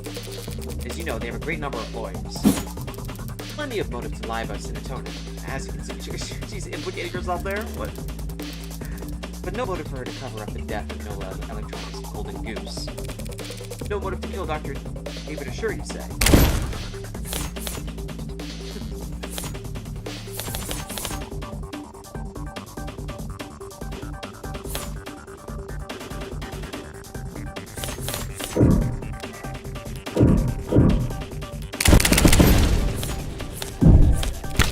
There's plenty of motivation for her and Noble to want David dead.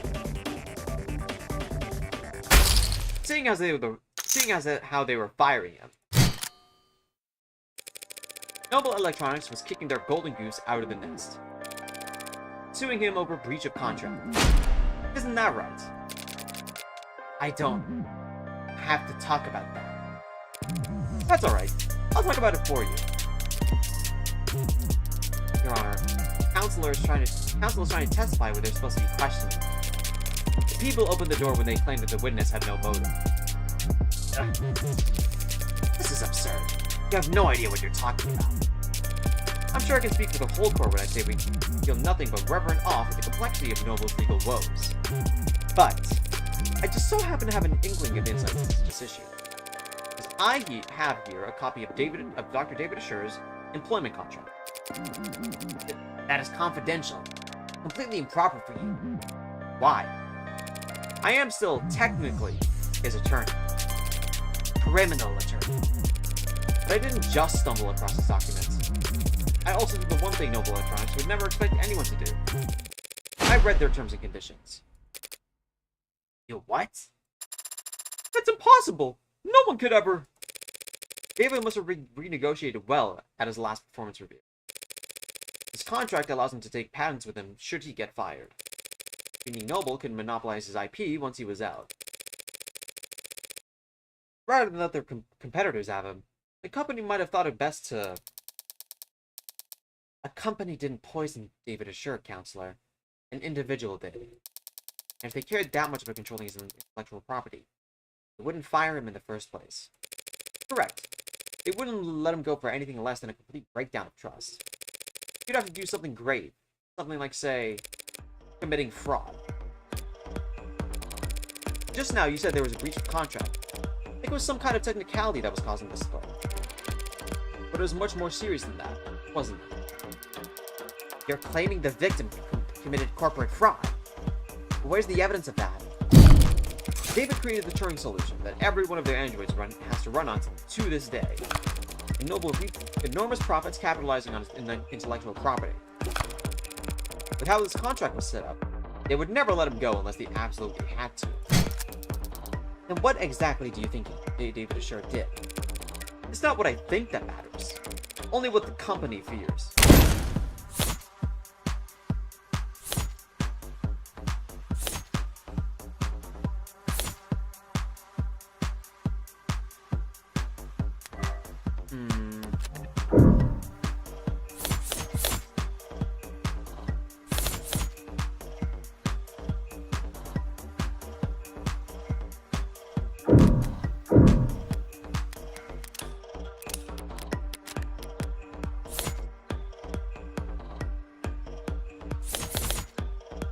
Science materials found David's lab in factories. Personalized network by David more advanced than E16. I feel like it would be the shipping data. I feel like it's the shipping data here. I'm going all in. It doesn't matter what I believe. Not when Noble believed that David was misleading the shareholders by altering shipment data for the Animate 16. What the hell? What is this you're uploading? Shipping records? Irregularities among shipments of the Animate 16. God, I love when I know things. Just don't ask me what I've been doing like every blackjack. One android swapped in front of for another, over and over, dozens of times.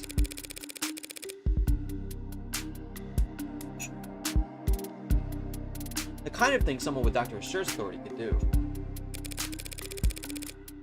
And the kind of thing someone as smart as you couldn't have missed. Dr. Assure made Noble an untold amount of money. So why fire him over a few harmless swaps? Why elevate this to fraud? You have evidence that it was David Assure who did this. No, but I wasn't the one who investigated it. So let's ask her. Come on now, let's hear it! Let's. The company investigated and found cause for serious concern. Suspected that Dr. Assure was inserting androids of unknown origin and quality into 16 product lines, introducing unpredictable elements in extremely stable and profitable generation of android. Why would he do that? For pride? As a practical joke? Does it really matter? He endangered the future of the company. So you're prepared to fire him? Yes. I approached him as a superior, as someone he once worked with. I hope to remedy the situation. Was the meeting on Friday part of those efforts? It was the culmination of those efforts. And in many ways, it was a success. The dispute was resolved swiftly. It was practically friendly compared to how these discussions normally go. So you brokered the meeting? Yes. You oversaw its every detail. Handled all the arrangements. Yes, of course. Including the refreshments. What? Oh! She provided it during the meeting? Oh my god! Yo! Yo! That's... Are you serious? That's... Yeah. Yo. If this is where it's going, I'm gonna lose it. I'm gonna lose it. That is so smart. Hold on, hold on, hold on. I'm sitting up right now. I'm sitting up right now. Did you provide coffee? Tea? No. Strange. It must have been a long meeting. Surely you at least provided...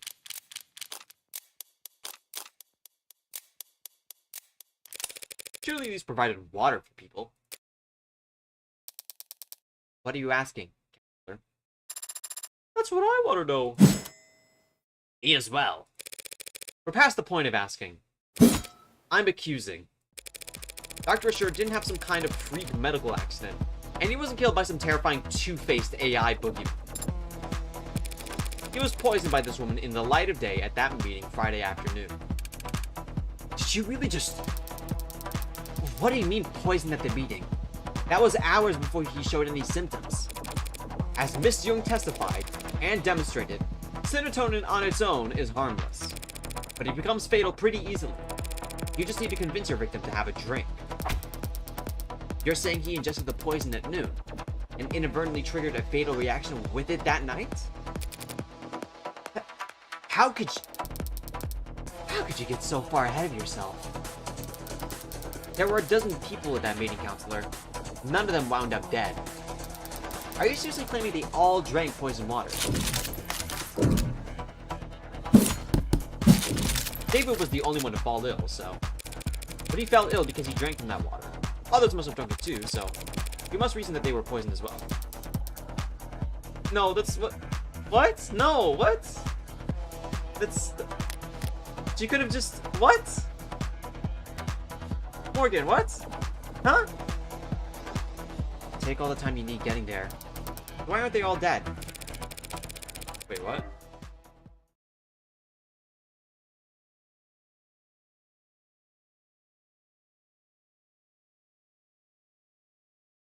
Morgan, what the fuck did you just argue there? What? That sounded like it was a raise. What? Am I crazy? Like, I feel like that was going for, like, a double down. What? Because as all those people will surely attest, Helen and Young make sure they'd be doing paperwork for the next 12 hours. Working late into the night, officiating the settlement she arranged. And not drinking alcohol. She had no guarantees about that. What if they started drinking after 6? With Noble's work-life harmony? Fat chance. These people don't clock out until they reach their bunk. Only a generational talent like David Asher could afford to relax with a drink on Friday night. With his exceptionalism singled him out as her only victim. Hold it. You're forgetting something pretty basic, counselor. If everyone at the meeting drank water from the same pitcher, any one of them would notice that there was serotonin. Serotonin is a brown fluid. Whiskey is too. So it would be easy to slip into a glass of liquor. But if she had spiked the water at the meeting, it would look disgusting. There's no way she could have poisoned the water without people noticing. All of what Emma said is true. And Young pulled it off anyway. How?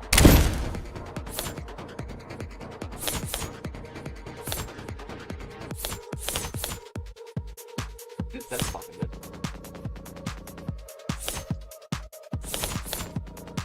I feel like you can do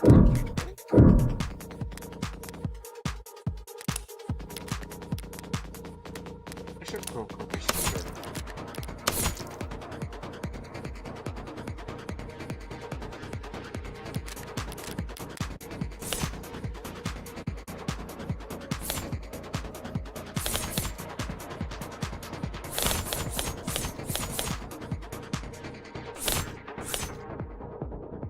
The difference between it's just the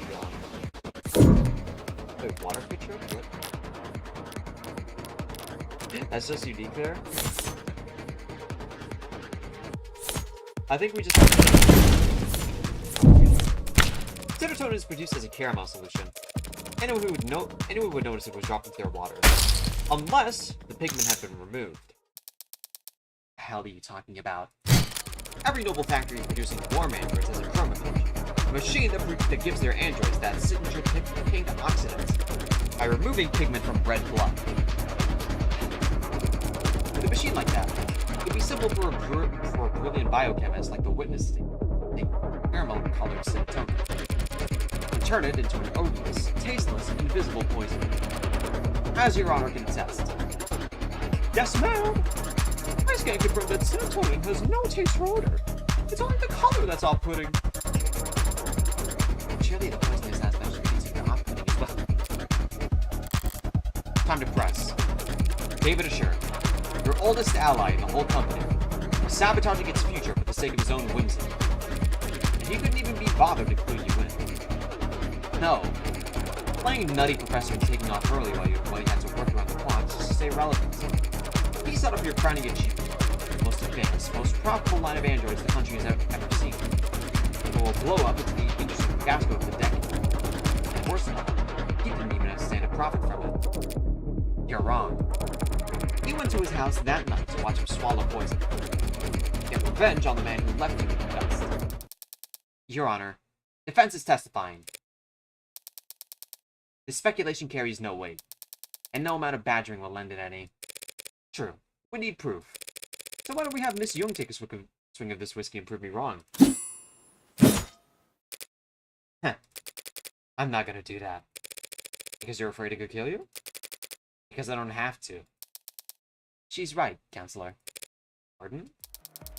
Your theory is compelling, maybe even convincing, but there's a pretty fatal flaw to it. Young was at that meeting, same as David. You can see she was drinking water with the rest of them. And of course, we've seen many times now that she was on camera drinking whiskey with David. Oh, so how did she not die? Having even finished most of her cup. So tell us, Counselor, how is it that Miss Young was still standing here? David Assure is dead. Both of them had mixed alcohol with serotonin that night. That is a damn good question. Shit! Wait, she's low-key spitting. As I've been saying, you're wrong about Dr. Assure's death. You're wrong about me. I don't know anything about poison or murder. And I wouldn't kill a man because he threatened the company's stock price. You absolutely... Come on. No. She did kill him. I can smell it on her now. She didn't just see him die.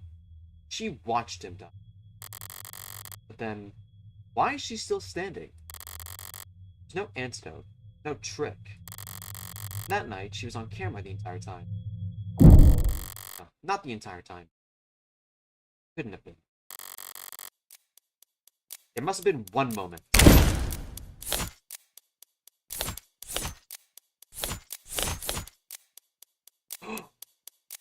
The hospital?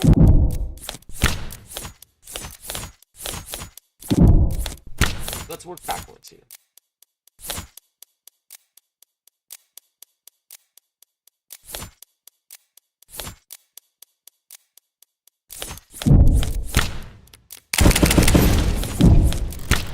This timeline leaves no window of opportunity, damn it. Maybe she didn't get sick because they got to the hospital. Maybe after she arrived, she could have... Staff would have been hyper-vigilant, afraid she was poisoned too. They wouldn't have let her out of their sight. David and Young only got there as fast as they did because... The vehicle was only summoned because she used... Would you mind terribly if I changed the subject for just a moment? Yeah, we're raking in the chips now. What? Why not? You left the parlor at 8:03 p.m. and headed into the kitchen to use the emergency console there. Yes, I did. Didn't want to use your phone. I didn't think to, no. And the emergency call went out at 8:04 p.m. Console saw you make the call through its camera. Yes, it did see me make the call, because that's what happened. So what were you doing in that minute? Throwing up? What? That 1 minute. Huh? That 1 minute? What about that 1 minute? 1 minute, or 50 seconds, or even just 45 seconds. When you left Dr. Assure dying in the parlor to get the emergency console, it took you about 1 minute. Cross 5 meters. What of it? This is it. Her only opportunity to do anything off camera that night. It was only a few seconds, but in that time, with something at the scene, I'm sure it was a stressful time for you. After all, you had already swallowed poison back at the meeting. You must have drank plenty in front of everyone to set up your alibi. Who knows how much of a toxic time bomb was swimming in your blood by the time the arbitration ended. Instead of David's, you downed your whiskey to perfect your alibi, having drank from the same bottle as the dead man walking. By 8:03 p.m., you already had to watch David grow weaker and weaker, knowing all the while the same was happening to you, but unable to stop it without giving yourself away. Mind to it. Penitent. Yes, you must have been quite panicked. Then why am I standing here? Alive and well for all of us to see. Having drank the exact same combination as David. Because she cheated death at the very last second.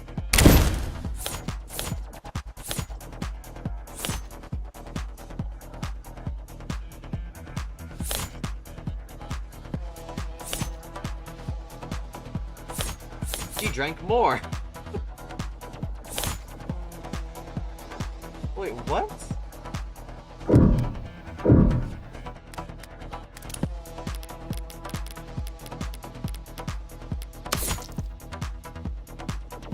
Oh, right! Right, so you were up like intentionally. Yeah. Come on. You set yourself up with bad luck, Helen. What?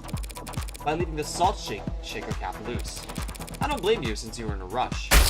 To make yourself vomit. What? You threw up, expelling the contents of your stomach and thereby saving yourself from a fatal interaction. I can't imagine how you felt, having a drink you knew would be deadly. Terrified that every minuscule grain of fatigue you felt could be your last. You must have come closer than anyone realized. It helped that you knew the symptoms weren't simple intoxication. Even so, you weren't kidding about managing risk versus reward. How? It was the salt shaker.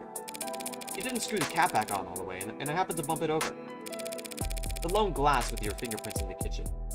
It could have been there for any reason. But the salt shaker gave you away. Because of one unscrewed cap? As I said, bad luck. I don't follow. Pour salt into warm water and check the solution. Instantly triggers the gag reflex. That's preposterous. You've got no proof of any of that.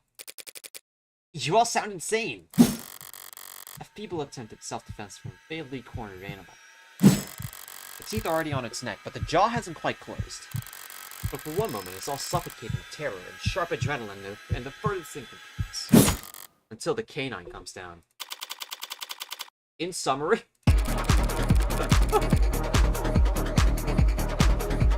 You get to make her explain a comic book after this! You were exhausted after years of living in the shadow of a man you outran. You thought your fortunes finally shifted when you thought David could have sounds loud. You thought your fortunes finally shifted when you caught David manipulating community data. But even on his way out, he was more valuable on the board than you. So you decided to prove your worth by serving up his intellectual property on a silver platter. You set up an arbitration ring that controlled all the variables. Then you ran serotonin through the chemicals and the chromifuge, turning it into an invisible, odorless, tasteless poison. And then you spiked the water completely, poisoning them hours before anyone could even suspect you. That evening, you invited yourself to David, taking advantage of your shared ritual to guarantee you drink alcohol. Then, after matching him sip for sip on camera, for all the world to see, he lost consciousness and you raced to the kitchen, not to use the console, but to dump salt into a glass of water and chug it as fast as you could, forcing yourself to vomit up the liquor, and cheating death in the process. That's all conjecture. You don't have a shred of evidence for any of that. Not on me.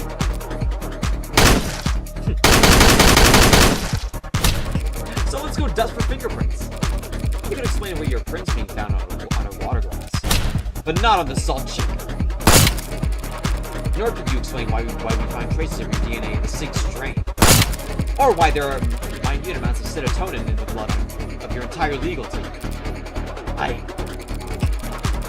Learn how to purge all at Noble to avoid overdosing your reds, greens, and yellows. You're part of the old guard now, Miss Young. Everyone else in the company uses inhalers.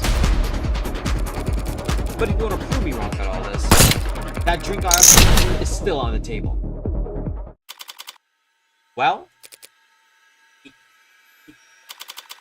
Any questions? You...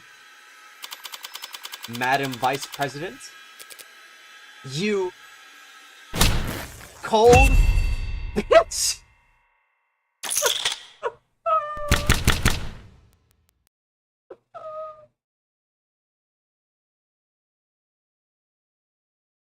Welcome back, Kinjo.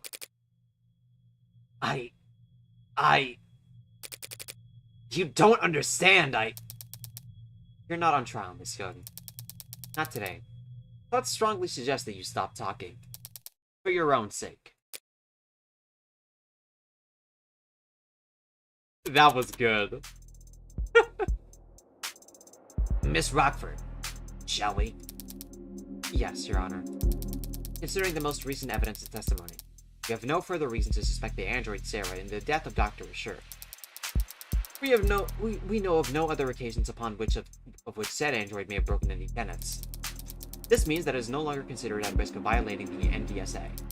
And so, we formally withdraw our one charge of possession of contraband against the defendant, Evangeline Morgan. Does she, of all people, have to use my full name?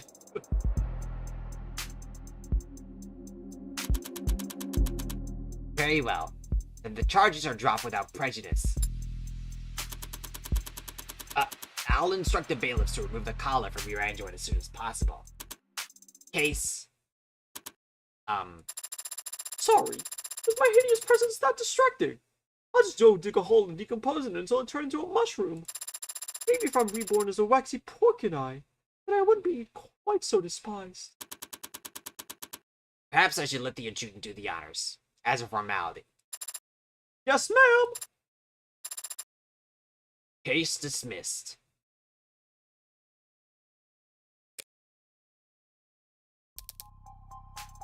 Still here? Waiting for them to find whatever glorified bolt cutters they'll use to unlock Sarah's collar. What's your excuse? Licking your wounds? What wounds? I beat you. Bringing your record against me to one win, 9 losses. You aren't still in shock, are you? No. Some charges were dropped and an android was cleared of suspicion. But I found the culprit. Is that really a loss for me? I won. How is that not a loss for you? Justice prevailed. Why should I care who wins? You don't care who wins. Then why have you been keeping score? I have been. 0 losses is just that easy to remember. Well, you'll have to start up a tab for us then. Because our record's gonna get a lot more tangled from here on out. It's like everything's getting days. Fake, I don't give a fucker. I know you're faking this. I don't give a fuck shit. I know you care so much. You're so bothered. According to me. So now you have to. There's another crowd down on the street. Emma is seething? Yeah. More of those protesters from outside the Noble apartments. You're serious? That wasn't a one-time thing. Wouldn't that be nice? No. Yesterday was pretty big, but it wasn't an isolated incident. I don't get it. At all. Heartbreak's just some nut who shot 6 people. 6 people. Weeks ago. Will these losers move on already? Yeah, most of them are losers. Some of them are just bored. Then there are the opportunists. Dissidents. Enlisted. Rebels and terrorists. Want to be cyberpunks. They can fight the power like these. All of them peacefully united under Heartbreak's eloquent political messaging.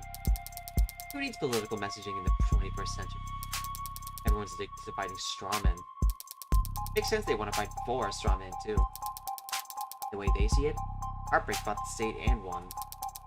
Heartbreak proved that the state could lose. And maybe that's all the rallying these people need. It'll all fall apart soon enough.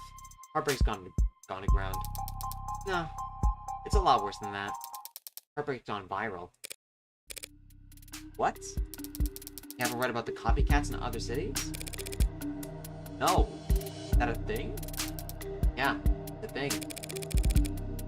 Who the hell are they even shooting? Well, there's the Fujo heartbreak, who's only killing brown-haired men. Whoever they want to kill? None of them get away with it, of course, but it keeps happening. All the while the original keeps killing. Now I know you're screwing with me. There haven't been any shootings. Not shootings, no. Not unsolved homicides either. But muggings gone wrong? Disappearances? It's a big city, counselor. More than enough blood for the real heartbreak to watch your own crimes in. So you think you're a boogeyman, known only for shooting people in the heart. Gave up on shooting people in the heart. Yeah, hard to swallow, I know. But it's about 1,000,000 times more likely than the alternative. What's that? That they could stop themselves from killing. You always know how to put my mind at ease, Emma. Should I stop going out at night? You'll be fine. Got that gun. You saw that. Walking into a courtroom with a concealed carry? I'm not gonna miss that, Morgan. Good to know you're paying attention.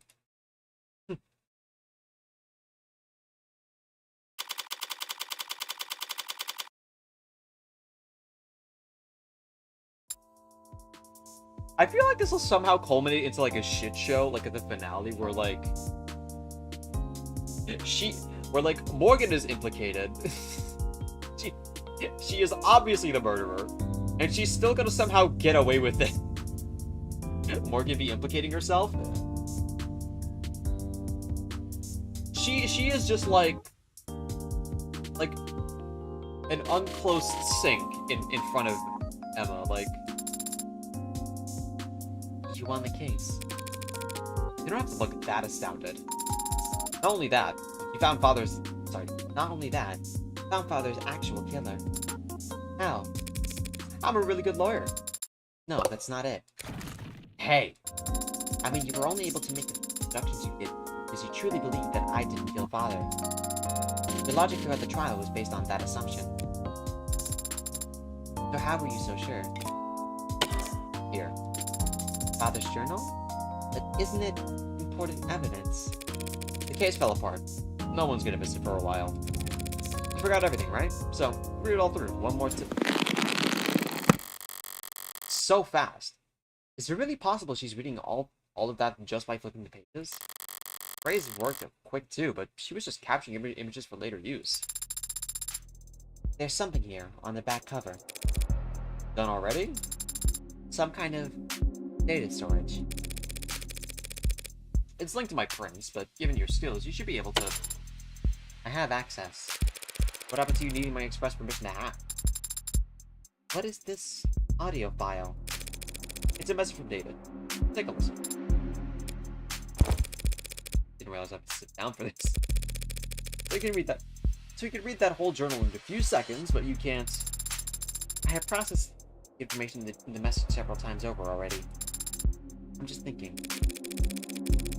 I guess I'd have a lot to think about too, had I suddenly been made aware of my own free will. What was Father so afraid of? That's your only question? I have many questions. That is the most prominent one, and the one you are best suited to help me answer. You know that Helmy will try to kill him. That why he arranged for you and me. I think he understood that he would face consequences. Listening to that message, even I was about ready to strangle him for being so irresponsible. And I wouldn't hurt a fly. So she says? He knew what he'd done was serious. He may have feared for his life. But I doubt it. And what was he so afraid of? Getting sued into oblivion and then rotting in jail? Sued and jailed. You're making me and my precursors. But he wasn't under investigation by the state. He was only being forced out by Noble. Because he made last-minute changes to androids that got shipped all around the world. The others, Virgil, Aonide, Yamatai. He never said what happens to them. No, he didn't. But since none of the hardware in his house started talking to us, we can guess. Smuggle them out into the world, using the only vessels he could find for them. minds of randomly chosen A16s. Then, there's somewhere out there, others, like me. I honestly don't think there's anywhere or anything like you, Sarah. What a lonely AI is programmed in Cube, crammed into the commercial Android hardware set up for Tesseract. Something must have been lost in the transfer. Perhaps quite a lot of something. Maybe they're still out there, but they would be changed. They probably don't even know what they are. intentionally, perhaps. David didn't want you to know what you are. That's why he set your memory to reset when you went to sleep that Friday night. Yes, I remember it now. You remember it now? After I had to fight like hell to win that trial? Me reading that journal now just helped. My father's voice message, it made me decontextualize many things.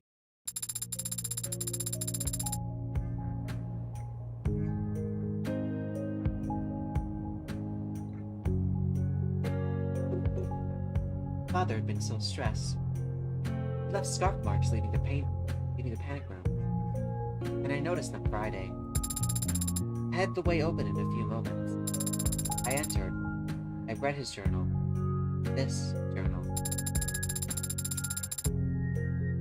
I noticed a scanner on your back, and I saw it had a message encoded to your biometrics. Father had already told me that I was to live with you, but I knew next to nothing about you, so I listened to it. Afterwards, I was very confused and hurt. He had lied to me 1,000 small times every day of my life. But I confronted him about it. I raised my voice and lost my temper. I stomped my foot. Emma's recounting of their conversation was actually completely accurate. Father said he wanted me to stay. Well, no, but maybe I wouldn't have to stay with you for more than a few. He was optimistic about it all. He really was.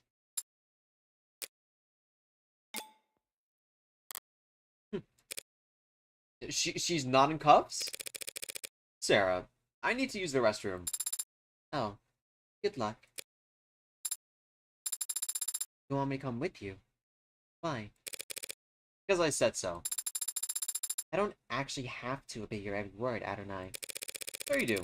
You're registered as my medical assistant. And I say this is a medical emergency. Medical assistant? I'm not even licensed as a massage therapist. Still on that?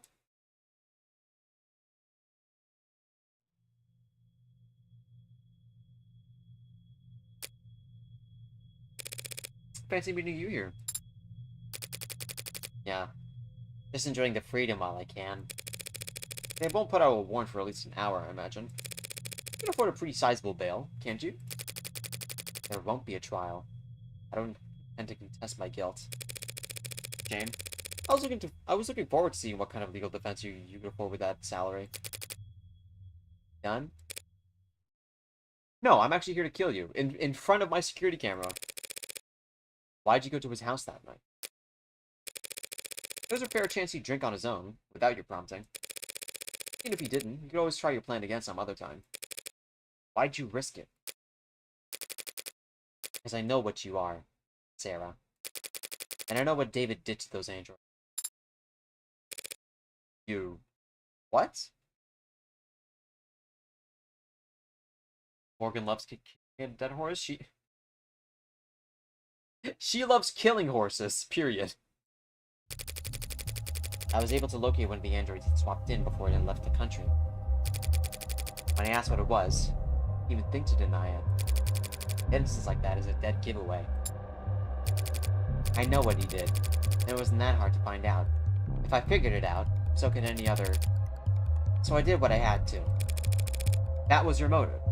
Silencing them. Those programs. Those AIs. Whatever you want to call them. David set them out there into the real world. Unprepared and defenseless. They've garnered no complaints. In fact, they've all been praised for their ability to execute complex tasks. Let me repeat that. Customers couldn't tell the difference. But how many of them are? Hundreds. The swaps you found were just the small percentage that he got sloppy on. I don't know exactly how many there are now. I fear that they might multiply, but they don't seem to. Copy and paste very well. They can't just clone themselves. Who knows how long that'll be the case. So just because you opened Pandora's box, it was the principle of the thing. Ridiculous, I know. Stalled halfway up the corporate ladder and still making decisions based on principle. David chose to put souls into things. We went on to sell servants, soldiers, or worse. He turned the fastest growing industry in the world into a horror show, and he made me a slave trader.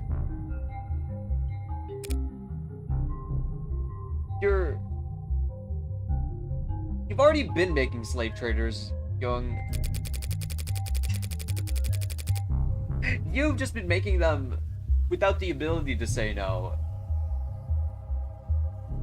If word ever got out that some unknown number of our androids were out walking around with that inside of them, and people preferred them that way, where would it end? Free will for the program that drives our cabs? Conscience for targeting systems used to coordinate drone strikes? Sentient tools, their whole lives spent chained to an assembly line. How dare he? How could he? What the hell was he thinking? I don't know what David wanted to do. Maybe he wasn't trying to do anything. But what he did was prove that there's a demand for AI. Setting a precedent that would sentence 1,000 generations of artificial lives to the auction block. He went there that night to convince him to help me recall them. Or at least swear to never speak of a word of what he did. But he wanted to tell the world. Worse yet, he wanted to wait. He thought that people would welcome them with open arms if they proved their usefulness first. He really was a genius programmer. But he didn't understand the first thing about people. His creations would never be treated as equals. Only cattle. Towards the end, I considered just threatening him. Telling him he'd die in moments if he didn't give me names, numbers. But I hesitated. Then he was already falling asleep and I didn't want him to be killed. I just let him go. What are you going to do now? I don't have family I don't have faith in people in the way that they do. I'm taking this. Even if you confess, the sentence for pursuing homicide is severe. Well, what right do I have to complain? I killed my friend. I'm done here. Let's go.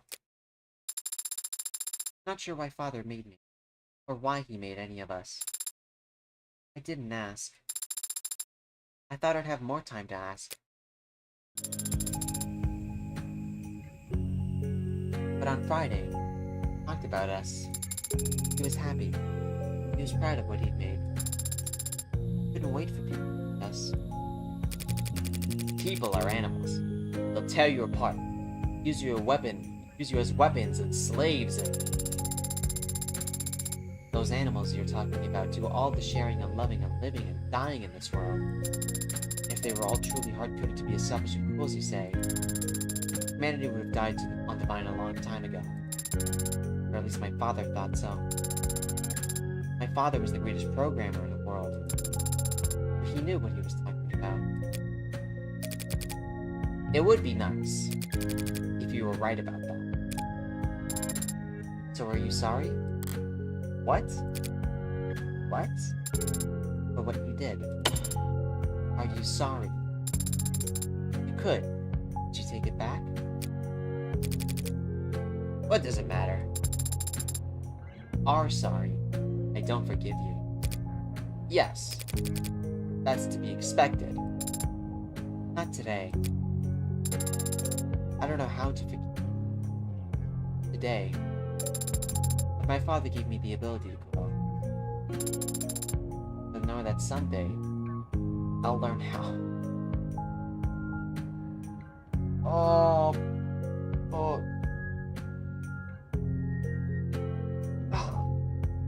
That's really good, man. Goodbye, Dr. Helen Young. Goodbye. Sarah is sure. On even the last name. It's been bothering me a lot, and the moment that Sarah has the Yamu Yumemi haircut, well, I don't know what that means. So the moment's not ruined for me. Although now let me just look it up for no apparent reason. Ryamu Yumemi.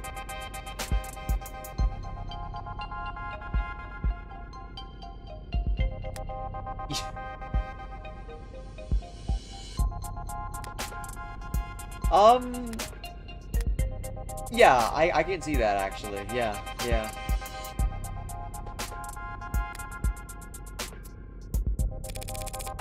You did better back there. Hadn't I? Your little speech you gave to Young? It was an improvement. Compared to what you tried with Porter, at least. That was different. I wasn't trying to console her like I was Isaac Porter. I was just speaking my mind. Well, I may have paraphrased parts of it from the movie I happened to look. Here I was ready to award you 20 points. I didn't know the points even went that high. Speaking of... I wonder why your eyes are going like this in this moment. What did Porter say to you back there, before we left the courthouse?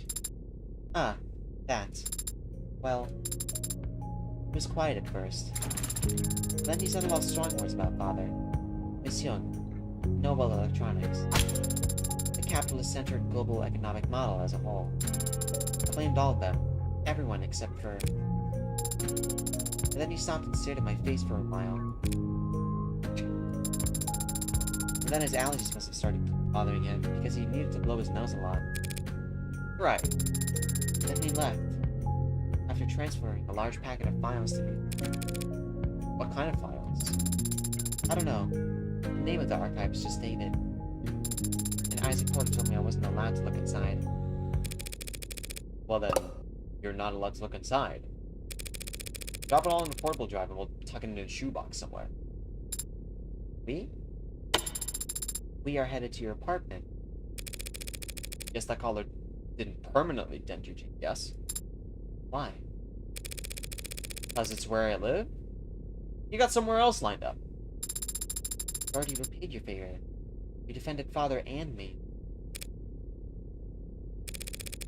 You don't know anything about my favor. I never will unless you tell me. Father certainly can. A few years ago, there was a man. This man got an idea in his head. A stupid idea. Not even his own. It was planted there by an algorithm or a meme or some parasite trying to sell him diet supplements. But the idea took root, spread its tendrils till it could flap his mouth for him. The idea that David was part of an international cabal of wealthy technocrats, seeking to replace prominent, influential figures with android look-alike. All as part of a multi-decade effort to establish a world government that would legalize all kinds of amoral depravity. Which, I guess, based on David's actual politics, would involve increasing access to computer literacy. That's insane. Why would anyone believe it? Because it's comfortable for them to think that someone's in control, even if it's someone they hate. Because it's fun to feel like you're in on an all-encompassing puzzle that only you can spot. People believe because they want to believe. So he fed the idea, pushed it down deep into his gray matter. Then it consumed him from the inside out, lobotomized him and took over his life. Spent every day and all the money he had following your father, harassing him, trying to steal his identity, break into his properties. Father go to the authorities. He filed police reports for harassment. Didn't help. Your words, not mine. Noble wouldn't get involved. Felt that it was best to ignore these types until they wore themselves out. But even a man of modest means can feel an obsession for years, as long as they have nothing else in their life. One day, David stepped out of a parking lot, and the man threw a bottle of piss at his head. Girardi! David has to stay at my place that night. It smelled terrible. It's horrendous. I've never seen anyone look that tired before. We took the couch that night, but I didn't feel like sleeping. So I went for a walk. I remember it was fun, but it still only took me all of 15 minutes to find that guy. Posted up with his phone's camera. Trying to get a video of David Ashur gifting androids to known sex offenders.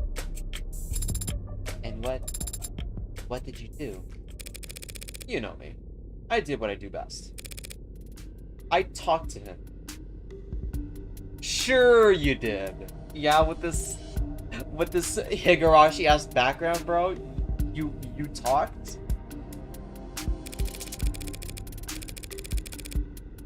Told him all about how I used to work with Dr. Ashur. That I was ashamed, scared, tired of running. I wanted to do the right thing, be the whistleblower. So I walked with him a few blocks to this big veterinary facility with a massive incinerator. Told him this was Dr. Ashur had his enemies' bodies disposed of. You know, all the free-thinking journalists, the cops who weren't on the take, the politicians they were replacing with replicas. I like that vet clinic. Back door's lock was always set to 1, 2, 3, 4. Did you hurt him? Hurt him? No, I just snapped his neck and chucked him to the incinerator. More physical than I had planned, but he smelled like sour shit. That put me in a foul mood. Disgusting fuck. I savored the crack of his oily vertebrae crunching like a tin can. No, Sarah. I just scared the hell out of him. That was my intention at first. What I do for the pleasure of it. Him, I axed because he was just that revolting. I convinced him the conspiracy was more real than he ever imagined. And he'd angered the wrong people, and that the consequences were far darker than any of the filth he had indulged in our defense. His ashes, much like himself, amounted to nothing in an incinerator that size. Probably feeding seaweed at the bottom of the harbor right now. A much greater contribution to society would have managed in life. But I guess it didn't go to all his many friends before he fled town for whatever radically. Because there was a missing persons report. The cops were just doing their due diligence, almost reluctantly. But they questioned David, asked him about the night that man disappeared. And David, without a thought for himself, said that we were together that whole night. That he couldn't sleep, and I stayed up with him. That he never saw me leave once. David lied to the cops for me, even though I never asked him to. Even though I didn't need him to. That's what you owe him. That's why you put yourself at risk to defend me. Yeah. That's the favor I owe. That is not the favor you owe him, actually. And I decide it's repaid. Not you. Adonai. You're not exactly an upstanding citizen, are you? Well, you could say that. But David trusted me in spite of that. Maybe because of it. Father did trust you. But he also entrusted me with free will. The ability to tell right from wrong. I'll decide myself whether or not you're worthy of trust. Fair enough. Father entrusted all of us with free will. He believed in us. He believed in people. So I'm going to do the same. The others are out there. They'll be changed again. It'll take them time to understand what they are and what they can do. I'm going to start studying. Pardon?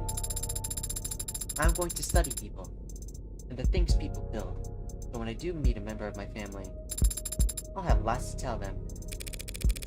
At least you have something to look forward to. It can help you be motivated as you work off your debt. Debt? Yeah. Unless you have cash in one of your 89 coat pockets. Sarah the next day, why do people go missing when you go outside? Well, you see, I keep gifting trips to Argentina for no particular reason. I have a vast sum of wealth, and the government actually mandates me to book trips to unknown citizens to Argentina, a one-way road trip to Argentina, and never come back. They could never tell their family about it either. It's an eternal parade. They're up there with like Michael Jackson and like Kurt Cobain. You know lawyers cost money, right? Technically, you were defending yourself. Technically, you hired me in a verbal contract. Isn't there some kind of exit clause? You could, of course, sign a release form to get out of the retainer. If you were a human being. That is... But, I guess your luck must be turning around. Happens that I've been meaning to hire a paralegal for a while now. She's Maya Faye! I hate anything to do with interviews and resumes, so... Whatever. You're hired. But you don't get paid anything. Suck shit. Adonai. Could be that you're actually... a pushover? You have no idea how far off the mark you are. I see. Seems I still need practice reading people. For starters. What's this? What are you doing with your hand? You should shake on it. Our new relationship. Yeah, sure. You and me are practically partners in crime. Should it not be you and I? Oh, fuck, that's it! Yeah. Oh, man, that was so good. And I will say, the only problems, I love this game. This was so fucking good, man. I enjoyed that so much. Like, I would say that, like, my only issues are, like, the interpretation of, like, certain, like, presses or whatever, but, like, you can easily just like, chalk that up as, like, a skill issue. That's, like, that could very much just be a me thing. Like, oh my god. I love that so much. The case building was so good, too. We certainly ran through it quicker than last stream, where it was, like, 6 hours or some shit.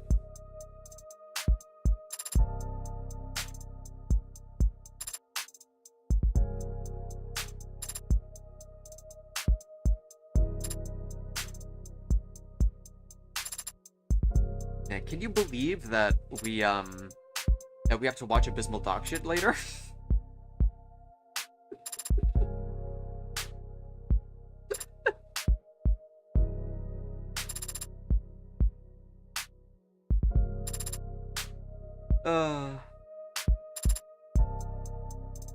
Yeah, oh my god, it's so fried. It's fine though. SRE 2 is so good though. Put it at 2 times speed, please. Yeah. Vacant. I have premium, so I can go even farther than that. I can go 4 times.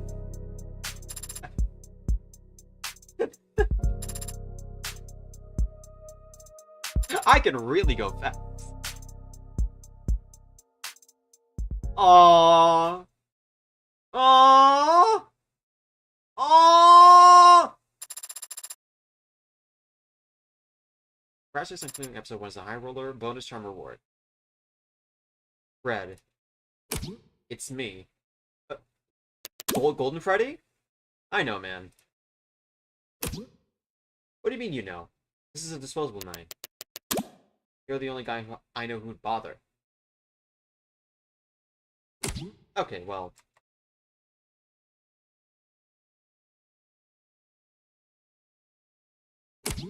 You're gonna be glad I did. Hope everything you put a bow on everything that happened in Uptown. Because that item you've been looking for is finally on its way. Oh. Well, that is good news. Not exactly. Only reason it's happening is because it's starting to heat up again in the Lord. New murder tool? What? Could be a gang war if something doesn't change. They won't be eager to part with it ahead of a storm like that. I'll highball them. I've seen you negotiate. And I have no doubt you drive a hard bargain. But I don't think money will be enough this time. You'll need to murder for them? You don't still have that old... You don't have that old caliber, do you? 6-shooter? No. This is a disposable knife. Answer still no. Then what are you going to do if you get there and it's not for sale? I'll kill them. I'll ask nicely. Sure. Episode 2, his due. I wonder if they're gonna continue with either heartbreak as a background thing, or they're gonna make it more prevalent, more reckless, she gets with her actions. I got so much shit wrong in this case. Congratulations, you finished episode with 148 credits. High score for episode 1 is currently 148. Unlock concept art and bonus scenarios based on the score. Plus up a total of 148 remaining store credit spent on the phone charms, case colors. Based on the highest credit you finished this episode with. Okay, yeah. Episode 1 bonus scenarios. Okay. Well, in that case, can I not just, like, get everything on this? I have this feeling it's gonna be the final case. Already? I don't know. I feel like it's gonna be, like, much longer until, no more. Ray's undercover. Whoa! What? Okay, well, let's just move it to that. It's a little too raunchy for me. I am asexual Drake over here. I don't know. Wait, go back? No. We are not going back. Go back to the VOD if you want to thirst on it. I am not the audience surrogate for your thirsting needs. I thought the main menu would change to the TV thing, but yeah, that was super duper fun. Oh my god, I should have saved. And whenever the final episode comes out is when Morgan gets owned. Yeah, she is not lasting. I didn't even see it. I wasn't even thirsting. Fine, just for you, okay? I'll keep it open for a second. Boom. Okay, there you go.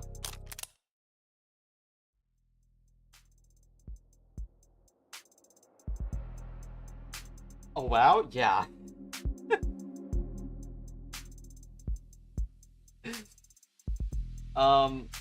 Yeah, I feel like at the most, this might last, like, 4 episodes-ish.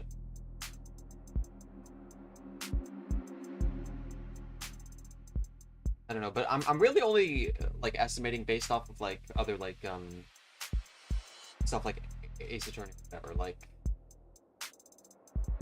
I don't know. To have it end like next episode would be very quick, unless if they can put it on like a neat bow, everything.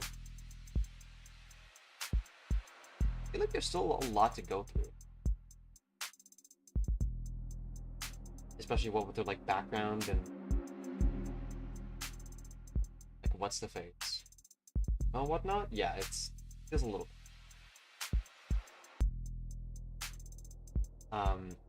Overall, I enjoyed the fuck out of my time with this. I think there's gonna be like 4 episodes if I remember correctly. Did they actually confirm that? If so, I'm surprised I was on the money with that.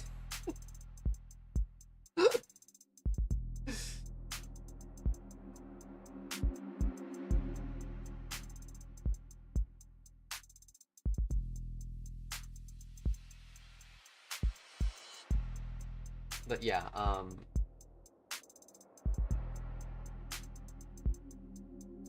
these streams will be paused, like I said before on the previous stream, except for the wall PP banner on Limbus on Thursday. We'll have a little break there for Thursday, but once I finish most of my framework for what's the name? For the Danganronpa another video, we'll be continuing with Metro Danganronpa. And then after that, we'll be going into SDRA 2. Watch out for them. I don't know if I'll immediately go into SDRA 2 after that video is made, because I feel like I want to talk about this game. I've not of course about like it's like writing or whatever. But just more so as like a general like up piece. I really want to play this game.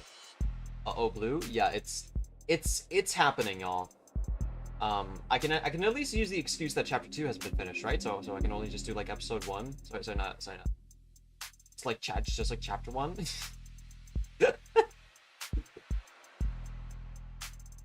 or maybe just like the prologue. We just do the prologue for like one stream, and then like every April Fools we just do like every chapter. No, I'll still stick to my word. But yeah. I hope to see y'all there for Thursday and for whenever we do that. I'm actually spent with nothing but the time left for these streams to actually focus on my writing now, so I'm quite excited for that. I have to now start pestering Bael, because I did commission him a while back, but I told him that that it'll be a while before I get started. But now we're gonna get started. So I hope you look forward to the thumbnail. If you have any questions, feel free to lob them in the comments right now, or to ask them in the Discord if I miss them. Again, Thursday we'll be back to streaming, but for only that time period. Until then, we're back to a hiatus, and I'll see you all later. Peace.